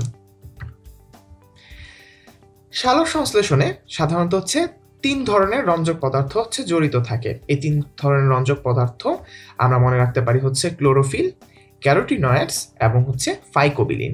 এর মধ্যে সবচেয়ে গুরুত্বপূর্ণ, কিছুক্ষণ আগেও আমি যেমনটি বললাম যে ক্লোরোফিল অবশ্যই হচ্ছে থাকতে হবে, ক্লোরোফিল ছাড়া আসলে সালোক সংশ্লেষণ করা প্রায় tends to impossible. So chlorophyll সম্পর্কে আমাদের একটু ইন ডিটেলস জানতে হবে। মেডিকেল ভর্তি পরীক্ষায় কিন্তু ক্লোরোফিল থেকে বেশ কয়েকবার প্রশ্ন এসেছে। ক্লোরোফিল নিয়ে যদি আমরা কথাবার্তা বলি, প্রথমেই হচ্ছে জানা যায় হচ্ছে ক্লোরোফিল সাধারণত হচ্ছে 2 ধরনের হয়, ক্লোরোফিল এ হয়, ক্লোরোফিল বি হয়, ক্লোরোফিল সিও হয়, কিছু কিছু ক্ষেত্রে দেখা যায় কিছু শৈবালের ক্ষেত্রে ক্লোরোফিল সি থাকে। তো সবচেয়ে যে গুরুত্বপূর্ণ ক্লোরোফিল সেটা কিন্তু হচ্ছে ক্লোরোফিল এ, এবং এই ক্লোরোফিল হয় হচ্ছে 2 ধরনের, অর্থাৎ ক্লোরোফিল এ 673 এবং হচ্ছে ক্লোরোফিল এ 683। আচ্ছা, আমরা একটু জেনে নেই ক্লোরোফিল এর বর্ণ হয় সাধারণত হচ্ছে হলদে সবুজ এবং ক্লোরোফিল বি এর বর্ণ হয় হচ্ছে নীলাভ সবুজ। এটা আমাদের মাথায় রাখতে হবে, মাঝে মধ্যে কিন্তু এটা ভর্তি পরীক্ষায় প্রশ্ন আসতে পারে। আচ্ছা, এরপর যদি আমরা খেয়াল করি যে উচ্চ শ্রেণীর উদ্ভিদে কি কি থাকে, সাধারণত হচ্ছে ক্লোরোফিল এ এবং ক্লোরোফিল বি উচ্চ শ্রেণীর উদ্ভিদে বিদ্যমান থাকে। আর যদি আমরা দেখি যে শৈবালের মধ্যে কত প্রকার ক্লোরোফিল পাওয়া যায়, শৈবালের মধ্যে পাওয়া যায় প্রায় 5 প্রকারের ক্লোরোফিল, এবং সেটা আমরা বলতে পারি যে হচ্ছে chlorophyll A B C D E পর্যন্ত। এবার যদি আমরা চিন্তা করি যে ব্যাকটেরিয়া যারা হচ্ছে সালোক সংশ্লেষণকারী ব্যাকটেরিয়াগুলো রয়েছে তারা আসলে কোন ধরনের ক্লোরোফিল ধারণ করে, bacteria chlorophyll A, bacteria chlorophyll B এবং হচ্ছে ক্লোরোবিয়াম ক্লোরোফিল তারা হচ্ছে সাধারণত ধারণ করে। এবার আসি হচ্ছে ক্যারোটিনয়েডস গুলো কি হয়, যে পাশে আমরা একটা ছবি দেখতে পাচ্ছি, সুন্দর কমলার ছবি, বা আমরা যে রঙিন ফলগুলো দেখতে পারি, এগুলো বেশিরভাগই হচ্ছে এমন বর্ণ ধারণ করার পিছনে মেইন কারণ হচ্ছে ক্যারোটিনয়েডস। তো আমরা যদি একটু খেয়াল করি, ক্যারোটিনয়েডস এর মধ্যে 2 ধরনের পিগমেন্ট রয়েছে, একটা হচ্ছে জ্যান্থোফিল আর একটা হচ্ছে ক্যারোটিন। তো জ্যান্থোফিলের বর্ণটা হয় সাধারণত একটু হলুদ ঘরানার এবং ক্যারোটিনের বর্ণ হয় কমলা কিংবা হচ্ছে লাল বর্ণের। আমরা যদি এই বর্ণটা দেখি, এই বর্ণটা হয় সাধারণত হচ্ছে ক্যারোটিনের কারণে, কারণে। আর যদি এই বর্ণটা দেখি, এই বর্ণটা হলো জ্যান্থোফিলের কারণে। এখন আমরা যদি হিসাব করি ক্যারোটিনয়েড কত ধরনের হতে পারে, ক্যারোটিনয়েড প্রায় 60 ধরনের হতে পারে, এবং ক্যারোটিনয়েড সহ বাকি যে অন্যান্য অঙ্গাণুগুলো রয়েছে, এই রঞ্জক পদার্থগুলো রয়েছে, সেগুলোকে আমরা সাহায্যকারী পিগমেন্ট বলতে পারি। আমরা সাহায্যকারী পিগমেন্ট নিয়ে পরবর্তীতে ফটো সিস্টেমে আরো অনেক কথাবার্তা বলবো। এবং ক্যারোটিনয়েডসরা কি করতে পারে না, এই ক্যারোটিন বা জ্যান্থোফিল কিন্তু এককভাবে কোনো সালোকসংশ্লেষণ বিক্রিয়া করতে পারে না। এবার যদি আমরা খেয়াল করি, আমরা চলে আসি ফাইকোবিলিনে। ফাইকোবিলিন সাধারণত 3 শ্রেণীর হয় এবং এদেরকে মোট 7টি ভাগে ভাগ করা যায়। ফাইকো এরিথ্রিন হয় লাল বর্ণের, ফাইকোসায়ানিন হয় নীল বর্ণের, এবং সেই সাথে থাকে আলফা ফাইকোসায়ানিন। সো আমাদের যে সালোক সংশ্লেষণের যে রঞ্জক পদার্থগুলো রয়েছে সেগুলো সম্পর্কে আমরা ধারণা পেলাম। এই টপিক থেকে কিন্তু বিগত বছরগুলোতে মেডিকেল ভর্তি পরীক্ষায় বেশ কয়েকবারই প্রশ্ন এসেছে। এবার আমরা চলে আসি থাইলাকয়েড ট্রান্সপোর্ট সিস্টেমে। মেডিকেল ভর্তি পরীক্ষা সহ ডেন্টাল ভর্তি পরীক্ষা কিংবা এমন কোনো ফ্যাকাল্টির পরীক্ষা, এমন কোনো ইউনিটের পরীক্ষা যেখানে বোটানি আনসার করতে হয়, এমন যে কোনো পরীক্ষার জন্য থাইলাকয়েড ট্রান্সপোর্ট সিস্টেম যে টপিকটি রয়েছে, এই টপিকটি কিন্তু অত্যন্ত গুরুত্বপূর্ণ। এবং এখানে সাধারণত একটু কনফিউশনে পড়ার বা কনফিউজড হয়ে যাওয়ার বেশ ভালো রকমের কিন্তু স্কোপ থাকে, কারণ প্রায় কাছাকাছি কিছু নাম থাকে, একদম কাছাকাছি কিছু কথাবার্তা থাকে। তাই আমরা যেটা চেষ্টা করব এই টপিকটা ভালো করে পড়তে, যাতে যে কোনো ধরনের ভর্তি পরীক্ষা, শুধুমাত্র মেডিকেল ভর্তি পরীক্ষার না কথাই বলছি না, যে কোনো ধরনের ভর্তি পরীক্ষার জন্যই আমরা যাতে কি করতে পারি, ভালোভাবে একটা প্রিপারেশন নিতে পারি। প্রথমেই আছে এই যে থাইলাকয়েড যে ট্রান্সপোর্ট সিস্টেমে, এইগুলোর মধ্যে ইলেকট্রনকে বহন করার জন্য কিছু বাহক থাকে। এই বাহকগুলোকে আমরা কয়েকটা নাম দিয়েছি: ফিওফাইটিন, প্লাস্টোকুইনন, প্লাস্টোসায়ানিন, সাইটোক্রোম, ফেরিডক্সিন, এনএডিপিডি ডাকটেস ইত্যাদি ইত্যাদি। তো আমরা যদি একটু খেয়াল করে দেখি ফিওফাইটিন কি, ফিওফাইটিনের জন্য আমাদের মাথায় যে টার্গেট ওয়ার্ডটা রাখতে হবে সেটা রূপান্তরিত। এটি কি? ফিওফাইটিন একটি রূপান্তরিত ক্লোরোফিল এ অণু। আবার যদি আমরা বলি প্লাস্টোকুইননের কথা, দেখবো প্লাস্টোকুইনন এবং প্লাস্টোসায়ানিন পরপর আমি লিখে দিয়েছি, কারণ এখানে একটু কনফিউজড হয়ে যাওয়ার সুযোগ থাকে। প্লাস্টোকুইনন কি? প্লাস্টোকুইনন একটি অতি ছোট চলনশীল লিপিড, যা থাইলাকয়েড মেমব্রেনে মুক্তভাবে চলাচল করতে পারে। এই সংজ্ঞার যে প্রথম পার্টটি রয়েছে, এটি কি যেটা ব্যাখ্যা দিচ্ছে যে অতি ছোট চলনশীল লিপিড। লিপিড কথাটি আমাদের মাথায় রাখতে হবে। আবার যদি আমরা প্লাস্টোসায়ানিনের দিকে তাকাই, প্রায় কাছাকাছি একটা নাম, এবং এটার যে ডেফিনেশনটাও কিন্তু খুবই কাছাকাছি। আমরা যদি দেখি, প্লাস্টোকুইননে ছিল অতি ছোট চলনশীল, আর প্লাস্টোসায়ানিনের ক্ষেত্রে অত্যন্ত চলনশীল, প্রায় কাছাকাছি একটি ওয়ার্ড। একটি ক্ষুদ্র, অর্থাৎ ছোট আর ক্ষুদ্র সাথেও মিলে গেল, কিন্তু এটা কি? আগেরটা ছিল লিপিড, আর এই ক্ষেত্রে এটা প্রোটিন। তাহলে আমরা কি করব? আমরা ইন কথাটি দিয়ে মনে রাখবো। যখনই আমরা দেখব প্লাস্টোসায়ানিন, অর্থাৎ সায়ানিনের লাস্টের যে ইন শব্দটি রয়েছে, আমরা সাথে সাথে ধরে নিব এখানে এটা প্রোটিন হবে, অর্থাৎ প্রোটিনের লাস্টেও ইন রয়েছে, প্লাস্টোসায়ানিনের লাস্টেও ইন রয়েছে। এই ছোট্ট একটি টেকনিক দিয়ে আমরা কিন্তু মনে রাখতে পারি যে কোনটা কি। তাহলে যদি ইন কোথাও পাই, আমরা ধরে নিব সেটা হলো একটি প্রোটিন, অর্থাৎ প্রোটিন যদি হয় সেক্ষেত্রে সেটা হবে প্লাস্টোসায়ানিন। আর প্লাস্টোকুইননের ক্ষেত্রে লাস্টে কিন্তু ইন ধরনের কোনো উচ্চারণ আমরা করি না, তাই প্লাস্টোকুইনন হবে একটি লিপিড। এটি মনে রাখার জন্য ছোট একটি টেকনিক। এরপরে যদি আমরা খেয়াল করি, সাইটোক্রোম আর ফেরিডক্সিনের মধ্যে মাঝে মধ্যে একটু কনফিউশন হতে পারে। আমরা যদি খেয়াল করি, সাইটোক্রোম এবং ফেরিডক্সিন দুটি লৌহ ঘটিত বা ফেরাস ঘটিত এক ধরনের পদার্থ, এবং দুটি কি আসলে প্রোটিন। তো এই ক্ষেত্রে আমরা কিভাবে মাথায় রাখবো? সাইটোক্রোম একটি লৌহ গঠিত হিম গ্রুপ বিশিষ্ট প্রোটিন। আমরা হিম গ্রুপ কথাটাকে একটু মাথায় রাখবো। আর সেই সাথে ফেরিডক্সিনের জন্য শুধুমাত্র যে হিম বা আয়রন থাকছে তা না, ফেরিডক্সিনে কিন্তু সালফারও থাকছে। সো সালফার রিলেটেড যে কোনো কিছু যদি থাকে সেটা হয়ে যাবে ফেরিডক্সিন, আর যদি হিম কথাটি থাকে তাহলে আমরা বলবো সেটাকে সাইটোক্রোম। আর আরেকটি রয়েছে, সেটি এনএডিপিডি ডাকটেস। এটি আসলে একটি ফ্ল্যাভোপ্রোটিন এবং এর বাউন্ড কোএনজাইম আমরা জানি FAD, এবং যে ফ্ল্যাভিন গ্রুপটি রয়েছে এটি আসলে এর ইলেকট্রন গ্রহীতা। ব্ল্যাকম্যান নামের একজন বিজ্ঞানী সালোক সংশ্লেষণকে দুই ভাগে ভাগ করেন, একটি হচ্ছে আলোক নির্ভর অধ্যায় আর একটা হচ্ছে আলোক নিরপেক্ষ অধ্যায়। আচ্ছা, আলোক নির্ভর অধ্যায়ের মূলত কথাটাই হচ্ছে যে এখানে হচ্ছে সূর্যের আলো প্রয়োজন রয়েছে এবং এটি কোথায় সংঘটিত হয়, একটি গুরুত্বপূর্ণ অবজেক্টিভের আনসার যে এটি হচ্ছে ক্লোরোপ্লাস্টের থাইলাকয়েড মেমব্রেনে হচ্ছে সংঘটিত হয়। আর যে আলোক নিরপেক্ষ অধ্যায় রয়েছে যেখানে আমাদের সূর্যের আলোর একদমই হচ্ছে প্রয়োজন পড়ে না, সেটি কোথায় সংঘটিত হয়, সেটি হচ্ছে ক্লোরোপ্লাস্টের স্ট্রোমাতে সংঘটিত হয়। এবার যদি আমরা আসি আলোক নির্ভর যে পর্যায়, তাকে আমরা হচ্ছে বিজ্ঞানের ভাষায় বলি হচ্ছে ফটোফসফোরাইলেশন। এই যে ফটোফসফোরাইলেশন বা আলোক নির্ভর পর্যায়ের ক্ষেত্রে কখন কি হয়, এই যে অধ্যায়টি এখানে হচ্ছে সূর্যালোকের হচ্ছে শক্তি ব্যবহার করে এটিপি তৈরির যে প্রক্রিয়াটা, তাকে হচ্ছে আমরা ফটোফসফোরাইলেশন বলি। অর্থাৎ ফটোফসফোরাইলেশনে সূর্যালোকের শক্তি ব্যবহার করে এটিপি তৈরি করা হয়। এখন এই যে ফটোফসফোরাইলেশন রয়েছে, একে আমরা দুই ভাগে ভাগ করতে পারি। প্রথম হচ্ছে অচক্রীয় ফটোফসফোরাইলেশন আর দুই নাম্বার হচ্ছে চক্রীয় ফটোফসফোরাইলেশন। তো অচক্রীয় ফটোফসফোরাইলেশন প্রথম হচ্ছে হিল এবং বেন্ডাল নামে দুজন বিজ্ঞানী 1960 সালে হচ্ছে এটিকে প্রস্তাব করেছিলেন এবং এর যে অচক্রীয় স্থানান্তর বা ইলেকট্রনের যে অচক্রীয় স্থানান্তর যে পথটি রয়েছে, এই পথটি সাধারণত হচ্ছে জেড আকৃতির হয় এবং এজন্য অচক্রীয় ফটোফসফোরাইলেশনকে আমরা জেড স্কিম নামেও কিন্তু হচ্ছে জেনে থাকি। এবার আমরা যদি আসি চক্রীয় ফটোফসফোরাইলেশনের দিকে, আমরা দেখতে পাবো যে এই চক্রীয় ফটোফসফোরাইলেশনটা সাধারণত ঘটে হচ্ছে আদি ব্যাকটেরিয়াতে এবং এছাড়া যে নিম্ন শ্রেণীর উদ্ভিদ বা রয়েছে বা কিছু স্পেশাল কেসে যেমন হচ্ছে সায়ানোব্যাকটেরিয়া এবং শৈবাল, সাধারণত হচ্ছে এইগুলোতে হচ্ছে চক্রীয় ফটোফসফোরাইলেশন হয়। কিংবা যে উচ্চ শ্রেণীর সবুজ উদ্ভিদ রয়েছে সেখানে যদি হচ্ছে এনএডিপির সরবরাহটা হচ্ছে বন্ধ হয়ে যায়, তখন দেখা যায় হচ্ছে চক্রীয় ফটোফসফোরাইলেশন ঘটে। এবং দেখা যায় যে পানির সরবরাহ তুমি মনে করো হচ্ছে যদি বন্ধ হয়ে যায় হঠাৎ করে, তাহলে হচ্ছে ফটোফসফোরাইলেশন সাধারণত হচ্ছে দেখা যায় যে অচক্রীয় না হয়ে চক্রীয় প্রক্রিয়া ঘটে। অর্থাৎ কোনো একটি গাছের ফটোফসফোরাইলেশন হচ্ছে অচক্রীয় প্রসেসে হচ্ছিল, তো পানি সরবরাহ হঠাৎ করে হচ্ছে বন্ধ হয়ে গিয়েছে, তাই এখন হচ্ছে চক্রীয় প্রক্রিয়া ঘটছে।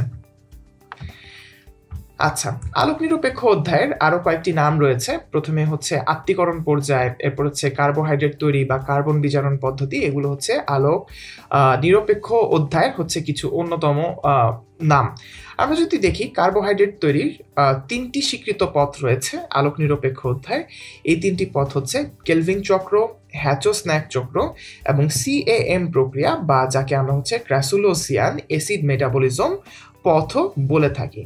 আচ্ছা, আমাদেরকে অ্যাজ এ হোল কিছু জিনিস জানতে হবে। চক্রগুলো হচ্ছে মেডিকেল ভর্তি পরীক্ষার জন্য আসলে ওভাবে পড়তে হয় না, কিন্তু চক্রের ভিতর থেকে বা স্টেপ থেকে হচ্ছে কিছু প্রশ্ন আসে। সো আমরা চেষ্টা করব যে ওই যতগুলো হচ্ছে প্রশ্ন আসার মতো টপিক রয়েছে সবগুলো হচ্ছে কভার করতে।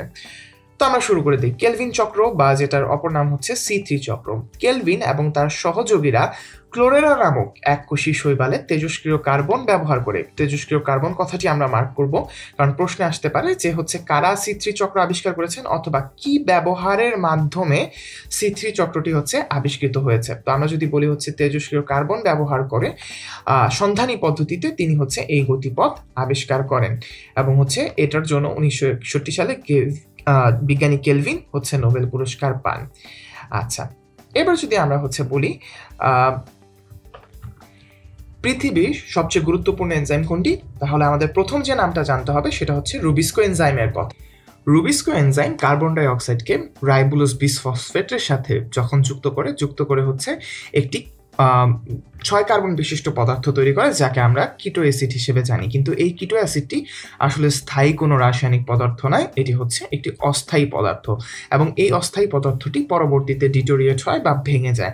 একটু জানতে হবে রুবিস্কো এনজাইম নিয়ে যে পৃথিবীর সবচেয়ে গুরুত্বপূর্ণ এনজাইম হচ্ছে রুবিস্কো এবং এই যে C3 চক্র রয়েছে, এই C3 চক্রে প্রতি হচ্ছে 6 চক্রে হচ্ছে 1 অণু গ্লুকোজ কিন্তু হচ্ছে উৎপন্ন হয় এবং এই প্রক্রিয়া কিন্তু স্টার্চ এবং সুক্রোজও হচ্ছে তৈরি হচ্ছে এবং এই সুক্রোজ উদ্ভিদের প্রধান ট্রান্সলোকেটেড সুগার। অর্থাৎ উদ্ভিদ যেভাবে হচ্ছে তার পুষ্টি আমরা যদি বলি পাতা থেকে হচ্ছে উদ্ভিদ দেহের বাকি অন্যান্য যে অংশ রয়েছে সেখানে যে নিয়ে যায়, এই যে ট্রান্সলোকেটেড সুগার অর্থাৎ যে সুগারটাকে হচ্ছে আমরা পরিবহন করতে পারি, সেই সুগার বা ট্রান্সলোকেটেড সুগার কি আসলে হচ্ছে কিন্তু সুক্রোজ।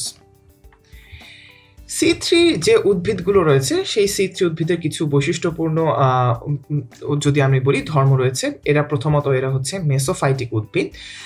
সাধারণত হচ্ছে যে নগ্নবীজী উদ্ভিদ, টেরিডোফাইটস, বায়োফাইটস, শৈবাল এরাই হচ্ছে দেখা যায় হচ্ছে C3 উদ্ভিদ হয়ে থাকে। এরপরে যদি আমরা বলি যে আবৃতবীজী উদ্ভিদের প্রায় অধিকাংশই আসলে হচ্ছে C3 উদ্ভিদের অন্তর্গত। বিশেষ করে আমরা যদি স্পেসিফিক্যালি বলতে চাই যে দ্বিবীজপত্রী উদ্ভিদ যারা রয়েছে, আবৃতবীজের মধ্যে যারা দ্বিবীজপত্রী উদ্ভিদ রয়েছে, অর্থাৎ যাদের দুটি বীজপত্র থাকে বীজে, তো তারা হচ্ছে বেশিরভাগই হচ্ছে C3 উদ্ভিদেরই কিন্তু অন্তর্গত। পাশাপাশি এরা হচ্ছে তুমি মনে করো বেশ কিছু একবীজপত্রী যে উদ্ভিদ রয়েছে তাদের ক্ষেত্রেও আমরা কিন্তু C3 চক্র পেতে পারি।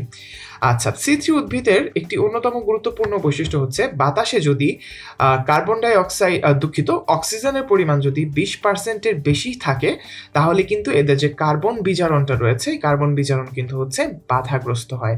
এবং 11টি গণের সপুষ্পক উদ্ভিদে কিন্তু হচ্ছে C3 এবং C4 উভয় চক্রই পাওয়া গিয়েছে। এই যে সংখ্যাগত তথ্যগুলো রয়েছে এগুলো কিন্তু মেডিকেল ভর্তি পরীক্ষার জন্য বেশ ইম্পর্টেন্ট।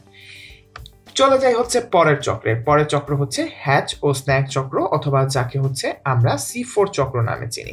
এবার যদি আমরা বলি যে C4 চক্রের প্রথম স্থায়ী পদার্থটা কি, C4 চক্রের প্রথম স্থায়ী পদার্থ হচ্ছে 4 কার্বন বিশিষ্ট অক্সালো অ্যাসিটিক অ্যাসিড। এটি 4 কার্বন বিশিষ্ট পদার্থ বলি, একে আমরা কিন্তু হচ্ছে C4 চক্র বলি। আর আমরা যদি একটু খেয়াল করি যে বিগত যে হচ্ছে C3 উদ্ভিদ রয়েছে, C3 উদ্ভিদের ক্ষেত্রে যে প্রথম আমরা যদি বলে থাকি যে প্রথম যে স্থায়ী পদার্থ আমরা জানলাম যে হচ্ছে অস্থায়ী ছিল কিটো অ্যাসিড, কিন্তু স্থায়ী যে প্রথম পদার্থ হয় সেটি হচ্ছে 3-ফসফোগ্লিসারিক অ্যাসিড বা 3-ফসফোগ্লিসারালডিহাইড। আবার চলে আসলাম হচ্ছে C4 চক্রে। তো C4 চক্রের জন্য সাধারণত হচ্ছে সুবিধাজনক যে তাপমাত্রা, সেই তাপমাত্রাটি হলো 30 থেকে 45 ডিগ্রি সেলসিয়াস। এটাকে আমরা যদি বলি এটা হচ্ছে C4 উদ্ভিদের জন্য অপটিমাম তাপমাত্রা। C4 চক্র প্রথম হচ্ছে আবিষ্কার করেন MD হ্যাচ এবং হচ্ছে CR স্ল্যাক। আচ্ছা, এবার যদি আমরা বলি যে এই চক্রের কিছু অপর নাম রয়েছে, অপর নামগুলো আমাদের অবশ্যই জানতে হবে। মেডিকেল ভর্তি পরীক্ষা অনেক সময় হচ্ছে হ্যাচ ও স্ল্যাক চক্র কিংবা হচ্ছে C4 চক্র এই কথাগুলো ইউজ না করে অন্যান্য নাম হচ্ছে ইউজ করা হয়, যেমন হচ্ছে ডাইকার্বক্সিলিক চক্র, এরপরে হচ্ছে কোঅপারেটিভ ফটোসিনথেসিস, বিটা কার্বক্সিলেশন পাথওয়েও আমরা একে বলতে পারি। তো সাধারণত কোন উদ্ভিদগুলোতে আসলে হচ্ছে C4 চক্র হয় আমরা যদি একটু খেয়াল করি, ভুট্টা, আখ, কাউন, চীনা, গিনি ঘাস ইত্যাদি ইত্যাদি। তো এই যে C4 চক্রটা আছে, এই C4 চক্রটা কিন্তু হচ্ছে যে গতিপথটা থাকে, গতিপথটা সাধারণত হচ্ছে 3 প্রকার হতে পারে। প্রথম NADP ম্যালিক এনজাইম প্রকারের হতে পারে, NAD ম্যালিক এনজাইম প্রকারের হতে পারে, ফসফোইনল পাইরুভেট কার্বক্সিলেজ প্রকারেরও কিন্তু হতে পারে। তো মেডিকেল ভর্তি পরীক্ষার জন্য যেটি প্রয়োজন কোন গতিপথে কোন উদ্ভিদে হচ্ছে C4 চক্র হচ্ছে সেটা জানা। তো আমরা যেটা করব, আমরা হচ্ছে একটু কষ্ট করে মনে রাখবো ফসফোইনাল পাইরুভেটের সাথে আমরা মনে রাখবো হচ্ছে গিনি ঘাস, এতটুকু যদি আমরা মনে রাখতে পারি। তারপরে যদি আমরা মুভ অন করি যে NAD ম্যালিক এনজাইমের সাথে আছে হচ্ছে মিল্লাত, গাউন এবং চীনা। এই ক্ষেত্রে আমরা যেটা করতে পারি, আমরা হচ্ছে মিকাচি দিয়ে মনে রাখতে পারি। যেমন পোকেমনে পিকাচু ছিল, ঠিক এমন করে হচ্ছে পিকাচুর ভাই মিকাচি দিয়ে আমরা মনে রাখতে পারি মিকাচি। মিকাচির মি দিয়ে হয় হচ্ছে মিল্লাত, কা দিয়ে হয় হচ্ছে ক্রাউন এবং চি দিয়ে হয় হচ্ছে চীনা। তো আমরা যদি NAD ম্যালিক এনজাইম আর হচ্ছে ফসফোইনাল পাইরুভেট কার্বক্সিলেজের প্রকারের উদাহরণ মনে রাখতে পারি, এটা ছাড়া বাদ বাকি যে যত হচ্ছে C4 চক্রের উদ্ভিদ রয়েছে তারা সবাই হচ্ছে NADP ম্যালিক এনজাইম প্রকারের অন্তর্ভুক্ত, অর্থাৎ ভুট্টা, ইক্ষু, ক্র্যাব ঘাস ইত্যাদি ইত্যাদি। এবার আসি আলোক শোষণ বা হচ্ছে ফটো রেসপিরেশন। আলোক শোষণ বা ফটো রেসপিরেশন নিয়ে জানতে হবে যে আলোর সাহায্যে যখন হচ্ছে উদ্ভিদ অক্সিজেন গ্রহণ করে এবং কার্বন ডাই অক্সাইড ত্যাগ করে তাকে আমরা বলছি হচ্ছে ফটো রেসপিরেশন। আচ্ছা, ফটো রেসপিরেশনের জন্য যে অঙ্গাণুগুলো রয়েছে সেগুলো হচ্ছে ক্লোরোপ্লাস্ট, পারঅক্সিজোম এবং হচ্ছে মাইটোকন্ড্রিয়া। এই যে ফটো রেসপিরেশন হয়, এই ফটো রেসপিরেশনের প্রথম যে স্থায়ী পদার্থটা থাকে তাকে বলা হয় হচ্ছে 2 কার্বন বিশিষ্ট গ্লাইকোলেজ। এবং ফটো রেসপিরেশনে সাধারণত হচ্ছে কি হয়, ফটো রেসপিরেশনে C3 যে উদ্ভিদ রয়েছে তাদের ফটোসিনথেসিস হার প্রায় 25% পর্যন্ত কমাতে পারে। এখান থেকে একটি বিষয় একটু জানার আছে যে ফটো রেসপিরেশন অর্থাৎ হচ্ছে আলোক শোষণ, এটার সাথে আমরা যে আমাদের এই চ্যাপ্টারের যে প্রথম যে ক্লাসটি ছিল সেখানে যে আমরা শ্বসন অ্যাজ এ হোল শ্বসন প্রক্রিয়াটি পড়েছি, যে গ্লাইকোলাইসিস হয়েছে, ক্রেবস চক্র হয়েছে, ইলেকট্রন ট্রান্সপোর্ট সিস্টেম হয়েছে, তো তার সাথে মেইনলি এটার পার্থক্যটা আসলে কি। আলোক শোষণকে আমরা সরাসরি কখনোই হচ্ছে আক্ষরিক অর্থে শোষণ বলতে পারি না। না বলতে পারার একটি অন্যতম কারণ হচ্ছে আমরা জানি শ্বসনের প্রধান যে উদ্দেশ্যটাই হচ্ছে কিন্তু শক্তি তৈরি করা, অর্থাৎ হচ্ছে এটিপি তৈরি করা। কিন্তু আমরা দেখতে পাচ্ছি যে এখানে কিন্তু এই যে আলোক শোষণ বা ফটো রেসপিরেশনে কিন্তু কোনো ধরনের, এই যে আমরা পাশে যদি হচ্ছে চক্রটি দেখি, কোনো ধরনের কোনো এটিপি আসলে তৈরি হচ্ছে না, উল্টো হচ্ছে এটিপি খরচ হয়ে এডিপি হয়ে যাচ্ছে।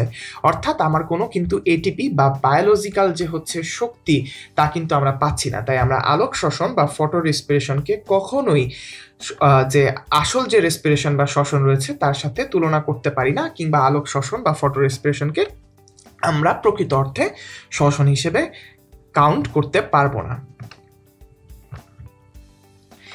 এবার যদি আমরা দেখি, আমরা জানি সালোক সংশ্লেষণ প্রক্রিয়ার মাধ্যমে হচ্ছে অক্সিজেন কি হয়, অক্সিজেন হচ্ছে বের হয়ে যায়। এই অক্সিজেনগুলো আমরা কি করি, এই অক্সিজেনটা হচ্ছে পরিবেশে চলে আসে এবং পরিবেশে চলে আসার কারণে সেই অক্সিজেনটা গ্রহণ করেই কিন্তু হচ্ছে আমরা বেঁচে থাকি। এবার যদি আমরা খেয়াল করি, এই যে সালোক সংশ্লেষণ প্রক্রিয়ায় যে অক্সিজেনটি বের হয় সেটি হচ্ছে দুই জায়গা থেকে আসতে পারে। এক হচ্ছে যদি আমরা বলি যে বায়ু থেকে যে কার্বন ডাই অক্সাইডটি হচ্ছে গ্রহণ করা হয়, সেই কার্বন ডাই অক্সাইডের অক্সিজেন পার্ট থেকে আসতে পারে, কিংবা মাটি থেকে, আমরা যদি বলি যে মাটি থেকে যে পানি গ্রহণ করা হচ্ছে, এই পানির যে হচ্ছে অক্সিজেন পোর্শনটি রয়েছে সেখান থেকেও কিন্তু এই অক্সিজেনটি আসতে পারে। তো বিজ্ঞানীরা পরবর্তী সময়ে এটিকে হচ্ছে প্রমাণের চেষ্টা করেছেন এবং প্রমাণ করে ওনারা হচ্ছে একদম ক্লিয়ারলি বলে দিয়েছেন যে সালোক সংশ্লেষণ প্রক্রিয়ায় যে অক্সিজেনটি নির্গত হয় তার উৎস অবশ্যই হচ্ছে মাটি থেকে যে পানিটা পাওয়া যায় সেই পানির যে অক্সিজেন অংশ রয়েছে কেবলমাত্র সেটি, এবং এর সামান্যতম অংশ কিন্তু ওই বায়ু থেকে গ্রহণ করা যে কার্বন ডাই অক্সাইড আছে সেই কার্বন ডাই অক্সাইড থেকে কিন্তু হচ্ছে আসে না। অর্থাৎ আমরা কি বুঝতে পারলাম, এই যে আমরা অক্সিজেনটি পাচ্ছি এই অক্সিজেনটি হচ্ছে আসলে মাটি থেকে যে পানিগুলো শোষণ করা হয়েছে সম্পূর্ণভাবে তারই যে অক্সিজেন অংশ রয়েছে তা থেকে কিন্তু বিল্ড আপ হয়। আচ্ছা, তো এই বিষয়টি প্রমাণ করার জন্য ওভার দ্য ইয়ার্স বিজ্ঞানীরা হচ্ছে কিছু বিক্রিয়া করেছেন এবং বিক্রিয়া হচ্ছে কিছু পদার্থ ব্যবহার করেছেন। আমরা যদি বিক্রিয়ক বা যে বিজ্ঞানী বিক্রিয়াটি করেছেন তার নামগুলো যদি হচ্ছে জানি এবং সেই বিক্রিয়ায় ব্যবহৃত যে পদার্থগুলো ছিল তার নাম যদি জানি, এখান থেকে ইনশাল্লাহ 100% আনসার করা কিন্তু খুবই ইজি হয়ে যায়। আমরা প্রথমেই যদি দেখি হিল বিক্রিয়া, বিক্রিয়ার নাম হচ্ছে হিল বিক্রিয়া, এবং এখানে যদি আমরা দেখি যে অজৈব জারক ব্যবহার করা হয়, আমরা প্রশ্নে খেয়াল রাখবো যখনই হচ্ছে অজৈব জারক ঘরানার কোনো কথা বলা হবে আমরা অবশ্যই শিওর হয়ে যাব এটা কিন্তু হচ্ছে হিল বিক্রিয়ার অন্তর্গত। আবার যদি কখনো প্রশ্নে বলা হয় H2S এর কথা অর্থাৎ হাইড্রোজেন সালফাইড, তখন আমরা অপশনে খুঁজবো হচ্ছে কোথাও ভ্যান নিলের পরীক্ষার কথা বলা আছে কিনা। অর্থাৎ ভ্যান নিলের পরীক্ষায় কিন্তু যে পদার্থটি দিয়ে আসলে হচ্ছে আমি যদি বলে থাকি যে পানির উপস্থিতিটা হচ্ছে, পানি থেকে যে অক্সিজেন তৈরি হচ্ছে সেই উপস্থিতিটা হচ্ছে ব্যাখ্যা করা হয়েছে, সেটা কিন্তু হচ্ছে হাইড্রোজেন সালফাইড। এবং আরেকটি পরীক্ষা রয়েছে, বেন ও কামেন নামের দুজন বিজ্ঞানী হচ্ছে তেজস্ক্রিয় চিহ্নিতকরণ একটি পরীক্ষা করেছিলেন এবং এখানে ওনারা তেজস্ক্রিয় আইসোটোপ ব্যবহার করেছেন। তেজস্ক্রিয় আইসোটোপ ব্যবহার করেছেন হচ্ছে কার্বন ডাই অক্সাইড এবং হচ্ছে পানি। এই ক্ষেত্রে হচ্ছে ওনারা মেইনলি আসলে তেজস্ক্রিয় অক্সিজেনের আইসোটোপ নিয়ে কিন্তু হচ্ছে কাজ করেছেন। তাহলে আমরা যদি ব্যবহৃত পদার্থগুলো মনে রাখতে পারি প্রতিটি বিক্রিয়া নামের সাথে, ইনশাল্লাহ আমরা এখান থেকে 100% আনসার করতে পারবো। বাকি সব শারীরতাত্ত্বিক বিক্রিয়ার মতো সালোক সংশ্লেষণেরও কিন্তু নিজস্ব কিছু প্রভাবক রয়েছে এবং এর রয়েছে কিছু বাহ্যিক প্রভাবক এবং রয়েছে কিছু অভ্যন্তরীণ প্রভাবক।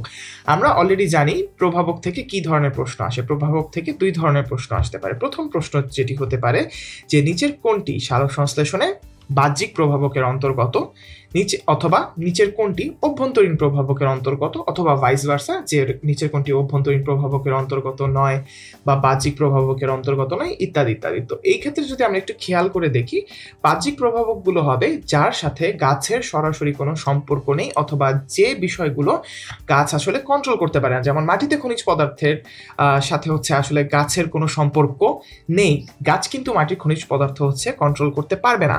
অথবা আবহাওয়া মণ্ডলের যে টেম্পারেচার বা তাপমাত্রা, কি পরিমাণ পানি হচ্ছে মাটিতে পাওয়া যাবে, এগুলো কোনো কিছুর সাথে কিন্তু আসলে গাছের ডিরেক্টলি কন্ট্রোল করার কোনো সম্পর্ক বা হচ্ছে সুযোগ নেই।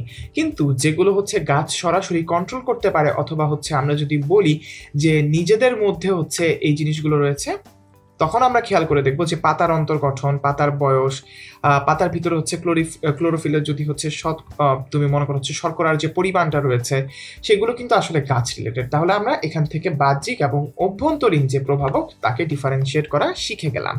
এবার যদি আমরা খেয়াল করি, সালোক সংশ্লেষণের বাহ্যিক প্রভাবকের মধ্যে যতগুলো প্রভাবক রয়েছে সবগুলোই কিন্তু আসলে হচ্ছে সমানুপাতিক প্রভাবক। শুধুমাত্র হচ্ছে আমরা যদি খেয়াল করি 5 নাম্বার পয়েন্টে যে অক্সিজেন রয়েছে, আমরা জানি যে প্রভাবক হচ্ছে দুই ধরনের হয়, একটা হচ্ছে সমানুপাতিক আর একটা হচ্ছে ব্যস্তানুপাতিক প্রভাবক। তো সমানুপাতিক প্রভাবক যেমন হচ্ছে আলো বাড়লে সালোক সংশ্লেষণ বাড়ছে, কার্বন ডাইঅক্সাইড বাড়লে হচ্ছে সালোক সংশ্লেষণ বাড়ছে, এগুলোকে আমরা অ্যাজ এ হোল সমানুপাতিক প্রভাবক বলছি। কিন্তু আমরা যদি 5 নাম্বার পয়েন্টে একটু খেয়াল করি যে অক্সিজেনের পরিমাণ যদি আবহাওয়া মণ্ডলে বেড়ে যায়, সালোক সংশ্লেষণের পরিমাণ কিন্তু হচ্ছে বা সালোক সংশ্লেষণের হার যেটা সেটা কিন্তু হচ্ছে কমে যাচ্ছে। অর্থাৎ এটি সালোক সংশ্লেষণের একটি অন্যতম ব্যস্তানুপাতিক প্রভাবক, বাহ্যিক প্রভাবকগুলোর মধ্যে।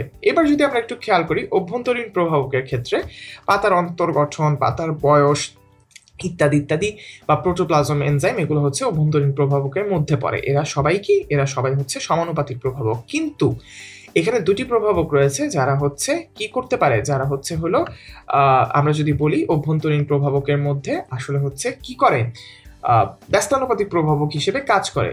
একটি হচ্ছে ক্লোরোফিলে যদি শর্করার পরিমাণ বেড়ে যায়, আমরা একটু খেয়াল করি ক্লোরোফিলে যদি হচ্ছে শর্করার পরিমাণ বেড়ে যায় তাহলে হচ্ছে কি হয়, তাহলে হচ্ছে সালোক সংশ্লেষণের হার বা সালোক সংশ্লেষণের পরিমাণটা কিন্তু হচ্ছে কমে আসে। তাহলে আমরা কয়টা ব্যস্তানুপাতিক প্রভাবক পেলাম? দুটি। বাহ্যিক প্রভাবকের মধ্যে হচ্ছে অক্সিজেনের পরিমাণ বাড়লে সালোক সংশ্লেষণের পরিমাণ কমে, এবং অভ্যন্তরীণ প্রভাবকের মধ্যে যদি আমরা খেয়াল করি ক্লোরোফিলে যদি শর্করার পরিমাণ বেড়ে যায় তাহলে কিন্তু সালোক সংশ্লেষণের পরিমাণটা হচ্ছে আস্তে করে কমে আসে। এবার আমরা সালোক সংশ্লেষণের উপরে যে তাপমাত্রার যে প্রভাব, আমরা যে জেনেছিলাম যে তাপমাত্রা বাড়লে সালোক সংশ্লেষণের পরিমাণটা বেড়ে যায়। তো এখানে আমাদের একটু জানতে হবে একটা নির্দিষ্ট সীমা রয়েছে, 0 ডিগ্রি সেলসিয়াসের কাছাকাছি এবং 45 ডিগ্রি সেলসিয়াসের উপরে কিন্তু কোনো সালোক সংশ্লেষণ হয় না। অর্থাৎ টেম্পারেচার যখন প্রায় ফ্রিজিং টেম্পারেচারের কাছাকাছি চলে যায়, 0 ডিগ্রি সেলসিয়াস এর নিচে সালোক সংশ্লেষণ, এবং 45 ডিগ্রি সেলসিয়াস অর্থাৎ অত্যন্ত গরমে কিন্তু সালোক সংশ্লেষণ প্রপারলি হতে পারে না। কিন্তু কিছু ক্ষেত্রে যেমন হচ্ছে ব্যাকটেরিয়া এবং নীলাভ সবুজ শৈবাল, এরা হচ্ছে আসলে প্রতিকূল পরিবেশের সাথে খাপ খাওয়ানোর জন্য এদের যে বডি বা এদের যে দেহ রয়েছে তা অনেক বেশি অভিযোজিত, এবং এই কারণে কি হয় 70 ডিগ্রি সেলসিয়াস তাপমাত্রা, যেটা কিন্তু আসলেই অনেক বেশি তাপমাত্রা, তো 70 ডিগ্রি সেলসিয়াস তাপমাত্রায় কিন্তু তাদের দেহ হচ্ছে সালোক সংশ্লেষণ চলে। এবং আমরা অলরেডি একবার পড়ে ফেলেছি যে লাল আলোতে কিন্তু হচ্ছে সালোক সংশ্লেষণ সবচেয়ে সর্বাধিক হয়। এগুলো হচ্ছে সালোক সংশ্লেষণের অ্যাজ এ হোল প্রভাবক। সালোক সংশ্লেষণের তো প্রভাবক রয়েছে, তবে সালোক সংশ্লেষণের কিছু হচ্ছে লিমিটিং ফ্যাক্টরও রয়েছে। তো ব্ল্যাকম্যান 1905 সালে ল অফ লিমিটিং ফ্যাক্টর হচ্ছে সূত্র প্রকাশ করেন, এবং তিনি যেটা বলেছেন যে লিমিটিং ফ্যাক্টর হচ্ছে সালোক সংশ্লেষণের জন্য হচ্ছে 3টি। তো এই 3টি ফ্যাক্টর হচ্ছে তাপমাত্রা, আলোর তীব্রতা এবং হচ্ছে কার্বন ডাই অক্সাইডের পরিমাণ।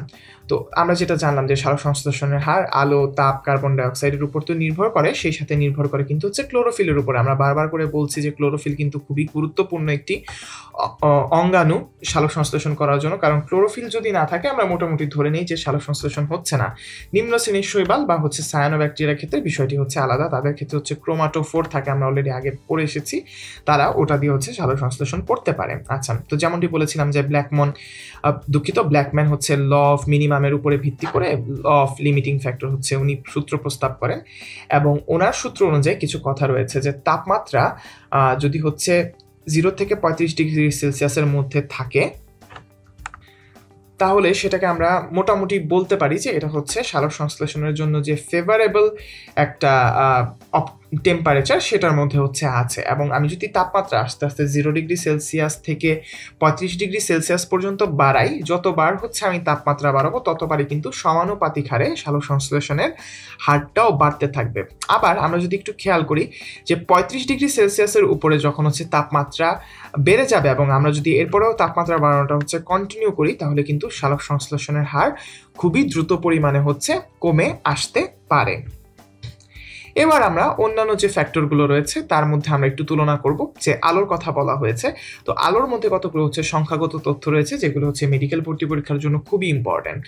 যদি আমরা 10 থেকে 12 ঘন্টা কোনো উদ্ভিদে হচ্ছে অবিরাম আলো প্রোভাইড করতে পারি, এটা হচ্ছে উদ্ভিদ ভেদে দেখা যায় যে সালোক সংশ্লেষণ হচ্ছে সবচেয়ে বেশি পর্যায়ে পৌঁছানো সম্ভব। অর্থাৎ আমরা যদি হচ্ছে 10 থেকে 12 ঘন্টা করে হচ্ছে আলো কোনো উদ্ভিদে প্রোভাইড করতে পারি, আমরা চাইলে তাকে হচ্ছে সালোক সংশ্লেষণের যে হারটা সেটা হচ্ছে সবচেয়ে বেশি পর্যায়ে নিয়ে যেতে পারবো। আমরা অলরেডি 1-2বার করে পড়ে ফেলেছি যে সালোক সংশ্লেষণে লাল আর নীল আলো হচ্ছে সর্বাধিক সক্রিয় হয়, অথবা হচ্ছে যদি আমরা বেনিকলা দিয়ে মনে রাখি বেগুনি, নীল, কমলা, লাল, তো এই যে চারটি আলো, এই চারটি আলো হচ্ছে সর্বাধিক বেশি পরিমাণে ব্যবহৃত হয়, আমরা অলরেডি জেনে ফেলেছি।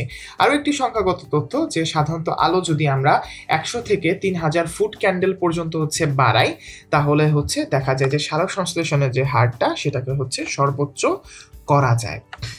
এবার চলে আসি টেম্পারেচার বা তাপে। সাধারণত অবস্থায় 10 থেকে 30 ডিগ্রি সেলসিয়াস তাপমাত্রায় সালোক সংশ্লেষণ হার কয়েক গুণ হচ্ছে বৃদ্ধি পায়, এবং সবচেয়ে অপটিমাম টেম্পারেচার হচ্ছে 30 থেকে 35 ডিগ্রি সেলসিয়াসের মধ্যে কিন্তু তা হচ্ছে সর্বোচ্চ পর্যায়ে পৌঁছে যাচ্ছে। তাহলে সর্বোচ্চ পর্যায়ে নিয়ে আমরা হচ্ছে কয়টা কথা পেলাম এখন পর্যন্ত? 2টা, যে আলো যখন 100 থেকে 3000 ফুট ক্যান্ডেল পর্যন্ত বাড়ানো হয় তখন, এবং হচ্ছে যখন টেম্পারেচার 30 থেকে 35 ডিগ্রি সেলসিয়াসে থাকে তখন হচ্ছে আমরা কি করতে পারি, সালোক সংশ্লেষণকে কিন্তু সর্বোচ্চ অবস্থায় পেতে পারি। এবার আরও একটি নিয়ামক যাকে নিয়ে আমরা কথা বলবো বা লিমিটিং ফ্যাক্টর যদি আমরা বলি, সেটা হচ্ছে কার্বন ডাইঅক্সাইডের পরিমাণ। সাধারণত বায়ুতে কার্বন ডাইঅক্সাইডের পরিমাণ হয় 0.03 থেকে 0.04%। এর মধ্যে, এই রেঞ্জের মধ্যে কিন্তু কার্বন ডাইঅক্সাইডের পরিমাণটা হচ্ছে উঠানামা করে, এবং সাধারণত গড়ে দেখা যায় এর যে পরিমাণ রয়েছে পরিমাণ হচ্ছে 0.035%।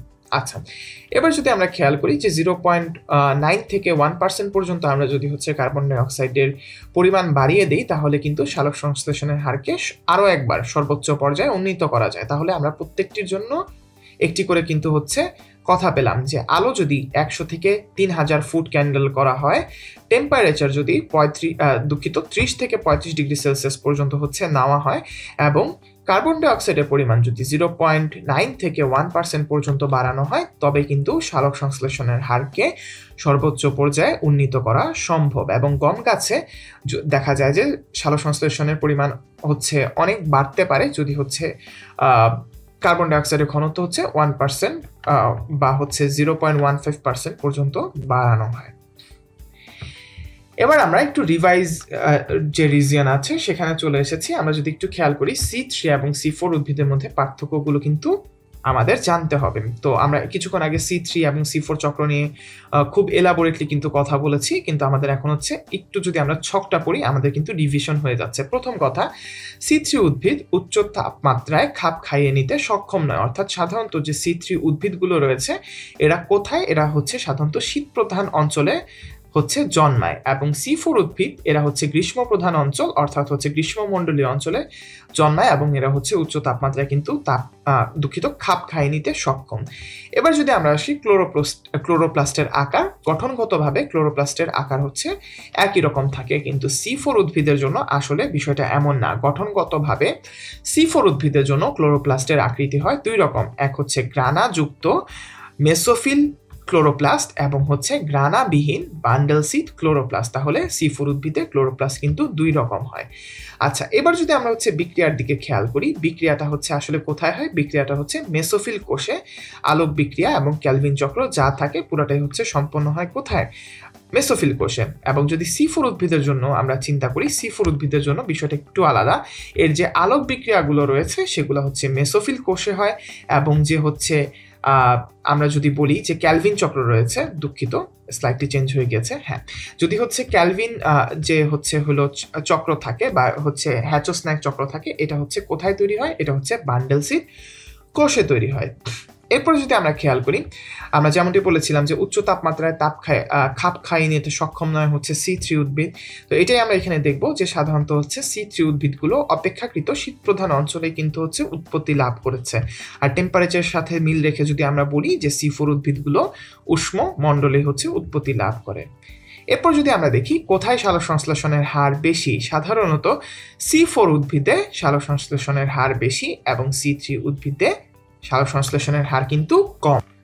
এরপর যদি আমরা দেখি হচ্ছে অক্সিজেনের উপস্থিতি এদের উপরে কি প্রভাব ফেলে। C4 উদ্ভিদের জন্য সাধারণত হচ্ছে অতিরিক্ত অক্সিজেন যদি বায়ুমণ্ডলে উপস্থিত থাকে তাহলে কিন্তু তার উপস্থিতি সালোকসংশ্লেষণে কিন্তু কোনো বাধা প্রদান করতে পারে না। কিন্তু আমরা যদি C3 উদ্ভিদের ক্ষেত্রে খেয়াল করি, স্বাভাবিক পরিমাণের চেয়ে যদি 1% হচ্ছে অক্সিজেন বেশি থাকে বায়ুমণ্ডলে তাহলে কি হয়, তাহলে C3 উদ্ভিদের যে সালোকসংশ্লেষণ সেগুলো কিন্তু হচ্ছে বাধাপ্রাপ্ত হয়। এবার যদি আমরা চলে আসি হচ্ছে উদাহরণে, আমরা আমাদের আশেপাশে যত ধরনের গাছ দেখি, অর্থাৎ প্রায় 85% গাছই হচ্ছে কি 100টার মধ্যে 85টা গাছই কিন্তু আসলে C3 উদ্ভিদ, এবং C4 উদ্ভিদের সংখ্যা আসলে তুলনামূলকভাবে কম। এরা সাধারণত হচ্ছে উদ্ভিদ জগতের বাকি যে 15 বা এর থেকে কম যে শতাংশ রয়েছে তাকে হচ্ছে C4 উদ্ভিদ হিসেবে আমরা ধরে নিতে পারি। এবার আসি হচ্ছে কেলভিন চক্র এবং হ্যাচো স্ন্যাক চক্রের মধ্যে পার্থক্য। মূলত C3 এবং C4 চক্রের উদ্ভিদের পার্থক্য পড়লেই কম বেশি হচ্ছে এই চক্রটি সম্পর্কে ধারণা পাওয়া যায়। আমরা একটু খেয়াল করে দেখি যে হচ্ছে পার্থক্যের বিষয় কেলভিন চক্র এবং হ্যাচো স্ন্যাক চক্রের মধ্যে যে পার্থক্যগুলো রয়েছে। তো পার্থক্যের বিষয় হচ্ছে কোন কোষে ঘটে। প্রথম প্রশ্ন হচ্ছে কোন কোষে ঘটে। আমরা অলরেডি জানি যে কেলভিন চক্র কেবলমাত্র মেসোফিল কোষেই ঘটে। হ্যাচো স্ন্যাক চক্র সাধারণত হচ্ছে মেসোফিল এবং বান্ডেল সিড এই দুই ধরনের কোষে কিন্তু ঘটে থাকে। এরপর যদি আমরা বলি হচ্ছে ফটো রেসপিরেশন কোথায় ঘটে, কেলভিন চক্রে ফটো রেসপিরেশন ঘটে, হ্যাচো স্ন্যাক চক্রে ফটো রেসপিরেশন ঘটে না। ফটো রেসপিরেশনটা কিন্তু খুবই ইম্পর্টেন্ট একটি পয়েন্ট। এরপরে যদি আমরা বলি প্রথম যে কার্বন ডাইঅক্সাইড এটার গ্রহিতা হচ্ছে কেলভিন চক্রের জন্য হচ্ছে রাইবোলোজ 1,5 বিস ফসফেট এবং হ্যাচো স্ন্যাক চক্রের জন্য হচ্ছে পিইপি বা ফসফোইনাল পাইরুভিক অ্যাসিড। এবং যে এনজাইমটা কাজ করে আমরা অলরেডি জেনে ফেলেছি যে কেলভিন চক্রের জন্য গুরুত্বপূর্ণ এনজাইম হচ্ছে রুবিস্কো, এবং এটি হচ্ছে প্রাণী জগতের সবচেয়ে গুরুত্বপূর্ণ বা প্রাণী বা উদ্ভিদ জগৎ বা আমরা যদি অ্যাজ এ হোল মিলিয়ে বলি জীব জগতের জন্য সবচেয়ে গুরুত্বপূর্ণ এনজাইম। এবং হ্যাচো স্ন্যাক চক্রের জন্য যে কাজ করে সেটি হচ্ছে পিইপি কার্বক্সিলেজ। প্রথম স্থায়ী দ্রব্য আমরা অলরেডি জানি যে হচ্ছে 3-ফসফোগ্লিসারিক অ্যাসিড, এটি হচ্ছে 3 কার্বন বিশিষ্ট, এবং হচ্ছে হ্যাচো স্ন্যাক চক্রের জন্য অক্সালো অ্যাসিটিক অ্যাসিড যেটি হচ্ছে 4 কার্বন বিশিষ্ট। ক্লোরোপ্লাস্টের ধরন আমরা অলরেডি উপরের ছকে পড়ে এসেছি যে কেলভিন চক্রে সাধারণত হচ্ছে একই রকম থাকে। হ্যাচো স্ন্যাক চক্রের ক্ষেত্রে হচ্ছে ক্লোরোপ্লাস্ট হচ্ছে 2 ধরনের হয়, যথা হচ্ছে বান্ডেল সিড ক্লোরোপ্লাস্ট এবং মেসোফিল ক্লোরোপ্লাস্ট। তো এটা নিয়ে আমাদের টুকটাক কিছু কথাবার্তা বললাম। আদর্শ তাপমাত্রা আমরা জানি কেলভিন চক্রের যে উদ্ভিদগুলো রয়েছে তারা সাধারণত একটু শীত প্রধান বা হচ্ছে একটু শীত পরে এমন অঞ্চলে থাকতে পছন্দ করে, তাই তাদের টেম্পারেচার হচ্ছে 10 থেকে 25 ডিগ্রি সেলসিয়াস। আমরা যদি একটু হ্যাচো স্ন্যাক চক্রের দিকে তাকাই আমরা জানি যে তারা হচ্ছে সাধারণত হচ্ছে গ্রীষ্মমণ্ডলীয় উদ্ভিদ, তাই তাদের টেম্পারেচারটা হয় 30 ডিগ্রি সেলসিয়াস থেকে 45 ডিগ্রি সেলসিয়াস। এবার আমরা চলে আসি চক্রীয় এবং অচক্রীয় যে ফটোফসফোরাইলেশন রয়েছে তার মধ্যে হচ্ছে কিছু পার্থক্য আমরা জানার চেষ্টা করব। তো সাধারণত অচক্রীয় ফটোফসফোরাইলেশনে কি হয়, ফটোসিস্টেম 2 থেকে যে ইলেকট্রনটি উৎক্ষিপ্ত হয় সেটার কখনোই পুনরায় ফটোসিস্টেম 2-তে ফিরে আসে না। অর্থাৎ ফটোসিস্টেম 2 থেকে একটি ইলেকট্রন বের হয়ে কখনোই কি করলো না, আর ফটোসিস্টেম 2-তে ফেরত আসলো না। অর্থাৎ এখানে কি একটি কি সার্কেল ফিল আপ হয়েছে? সার্কেল ফিল আপ হয়নি, কারণ এটা তো একটা একমুখী বিক্রিয়া। তাই একে আমরা হচ্ছে অচক্রীয় ফটোফসফোরাইলেশন হিসেবে অভিহিত করছি। আবার চক্রীয় ফটোফসফোরাইলেশনের জন্য আমরা যদি খেয়াল করি, ফটোসিস্টেম 1 থেকে যে ইলেকট্রনটি উৎক্ষিপ্ত হয় সেটি হচ্ছে বিভিন্ন বাহকের মধ্যে দিয়ে পরিবাহিত হয়, বিভিন্ন বিক্রিয়া অংশগ্রহণ করে, কিন্তু দিন শেষে সে কিন্তু হচ্ছে ফটোসিস্টেম 1-এ আবার ফিরে আসে। অর্থাৎ এখানে কি হচ্ছে, একটি চক্র পূরণ হচ্ছে। ফটোসিস্টেম 1 থেকে যা বের হয়েছে একটি ইলেকট্রন সেটি আবার ফটোসিস্টেম 1-এ কিন্তু ফিরে আসতেছে, তাই আমরা তাকে বলতেছি হচ্ছে একটি সার্কেল বা হচ্ছে চক্রীয় ফটোফসফোরাইলেশন। এবার যদি আমরা খেয়াল করি কোন কোন ফটোসিস্টেম কাজ করে, সাধারণত অচক্রীয় ফটোফসফোরাইলেশনে ফটোসিস্টেম 1 এবং ফটোসিস্টেম 2 উভয়ই কাজ করে, আর চক্রীয় ফটোফসফোরাইলেশনের জন্য কেবলমাত্র ফটোসিস্টেম 1 কাজ করে। এবার যদি আমরা দেখি কোথায় পানির প্রয়োজন হয়, অচক্রীয় যে ফটোফসফোরাইলেশন রয়েছে তাতে অবশ্যই হচ্ছে পানির প্রয়োজন হয়, কারণ হচ্ছে পানির ইলেকট্রন এবং প্রোটন হচ্ছে এই প্রক্রিয়ায় আমরা কিন্তু ইউজ করে থাকি। আর চক্রীয় যে ফটোফসফোরাইলেশন আসে সেটার জন্য হচ্ছে কোনো ধরনের কিন্তু পানির প্রয়োজন হয় না। এই হচ্ছে চক্রীয় এবং অচক্রীয় ফটোফসফোরাইলেশনের মধ্যে বেসিক কিছু পার্থক্য। এবার আমরা বিগত বছরগুলোতে মেডিকেল ভর্তি পরীক্ষায় আসা এই টপিকগুলো থেকে বিভিন্ন প্রশ্ন একটু অ্যানালাইসিস করি।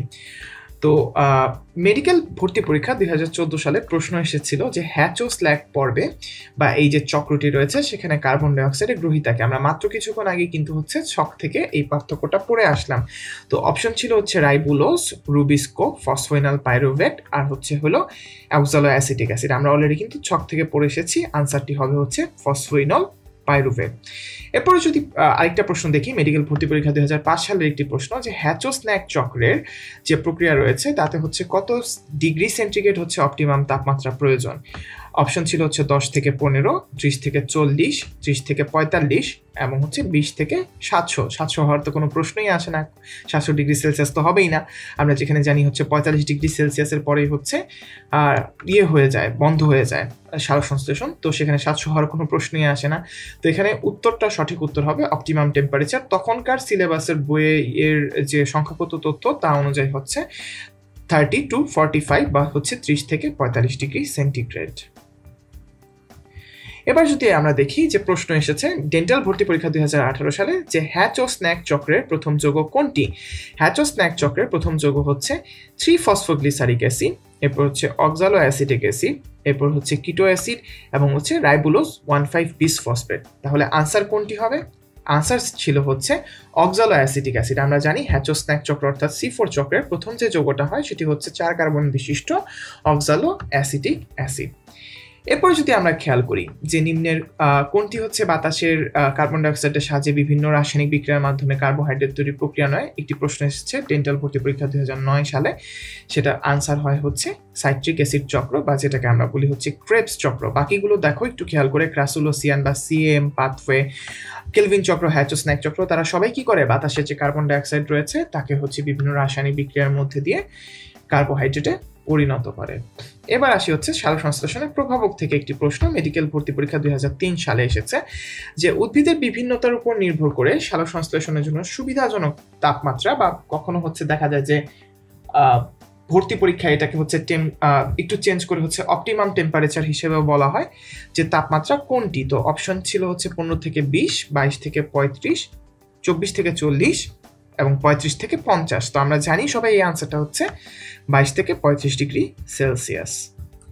সালোক সংশ্লেষণ থেকে আরো যদি প্রশ্ন দেখি যে সালোক সংশ্লেষণের জন্য কি কি প্রয়োজন, আমরা জানি যে হচ্ছে আলো প্রয়োজন, ক্লোরোফিল প্রয়োজন, অক্সিজেন, কার্বন ডাইঅক্সাইড ইত্যাদি ইত্যাদি, এরকম করে হচ্ছে ম্যাশ আপ করে হচ্ছে কতগুলো হলো অপশন দেওয়া হয়েছে। তো এখানে সঠিক উত্তরটা হবে হচ্ছে আনসার হলো ডি, কারণ আমাদের কি কি প্রয়োজন হয়, আমাদের হচ্ছে কার্বন ডাইঅক্সাইড প্রয়োজন হয়, এরপর হচ্ছে পানি প্রয়োজন হয়, এরপর হচ্ছে ক্লোরোফিল প্রয়োজন হয় এবং 50 থেকে 60 ফোটন যে সূর্যালোক থাকে সেটাও কিন্তু প্রয়োজন হয়।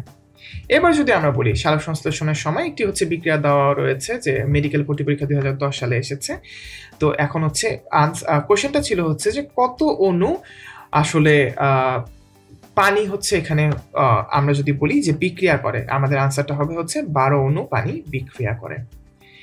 আচ্ছা, সালোক সংশ্লেষণ থেকে যদি আরেকটি প্রশ্ন দেখি যে ডেন্টাল ভর্তি পরীক্ষা 2010 সালে এসেছে যে নিচের কোনটিতে হচ্ছে অসংখ্য ক্লোরোপ্লাস্ট থাকে, প্যালিসেড প্যারেনকাইমা, নিম্নত্বক, স্পঞ্জি প্যারেনকাইমা, ঊর্ধ্বত্বক। আমরা সবাই জানি যে ক্লোরোফিল বা ক্লোরোপ্লাস্ট হচ্ছে সবচেয়ে বেশি পরিমাণে থাকে হচ্ছে প্যালিসেড প্যারেনকাইমা। আমরা এটা মনে রাখতে পারি হচ্ছে পাক দিয়ে, প আকারে পা, এরপর হচ্ছে ক, এই যে পাক, এই পাক দিয়ে আমরা মনে রাখতে পারি পাকের পা দিয়ে হচ্ছে প্যালিসেড প্যারেনকাইমা আর যে ক রয়েছে ক দিয়ে হয় হচ্ছে ক্লোরোপ্লাস্ট। আচ্ছা, এরপরে ডেন্টাল ভর্তি পরীক্ষা 2010 সালে একটি প্রশ্ন যে নিম্নের কোন বিক্রিয়ার সময় সৌরশক্তি রাসায়নিক শক্তিতে পরিণত হয়। আমরা অলরেডি আনসারটা জানি, এই আনসারটা হচ্ছে সালোক সংশ্লেষণ।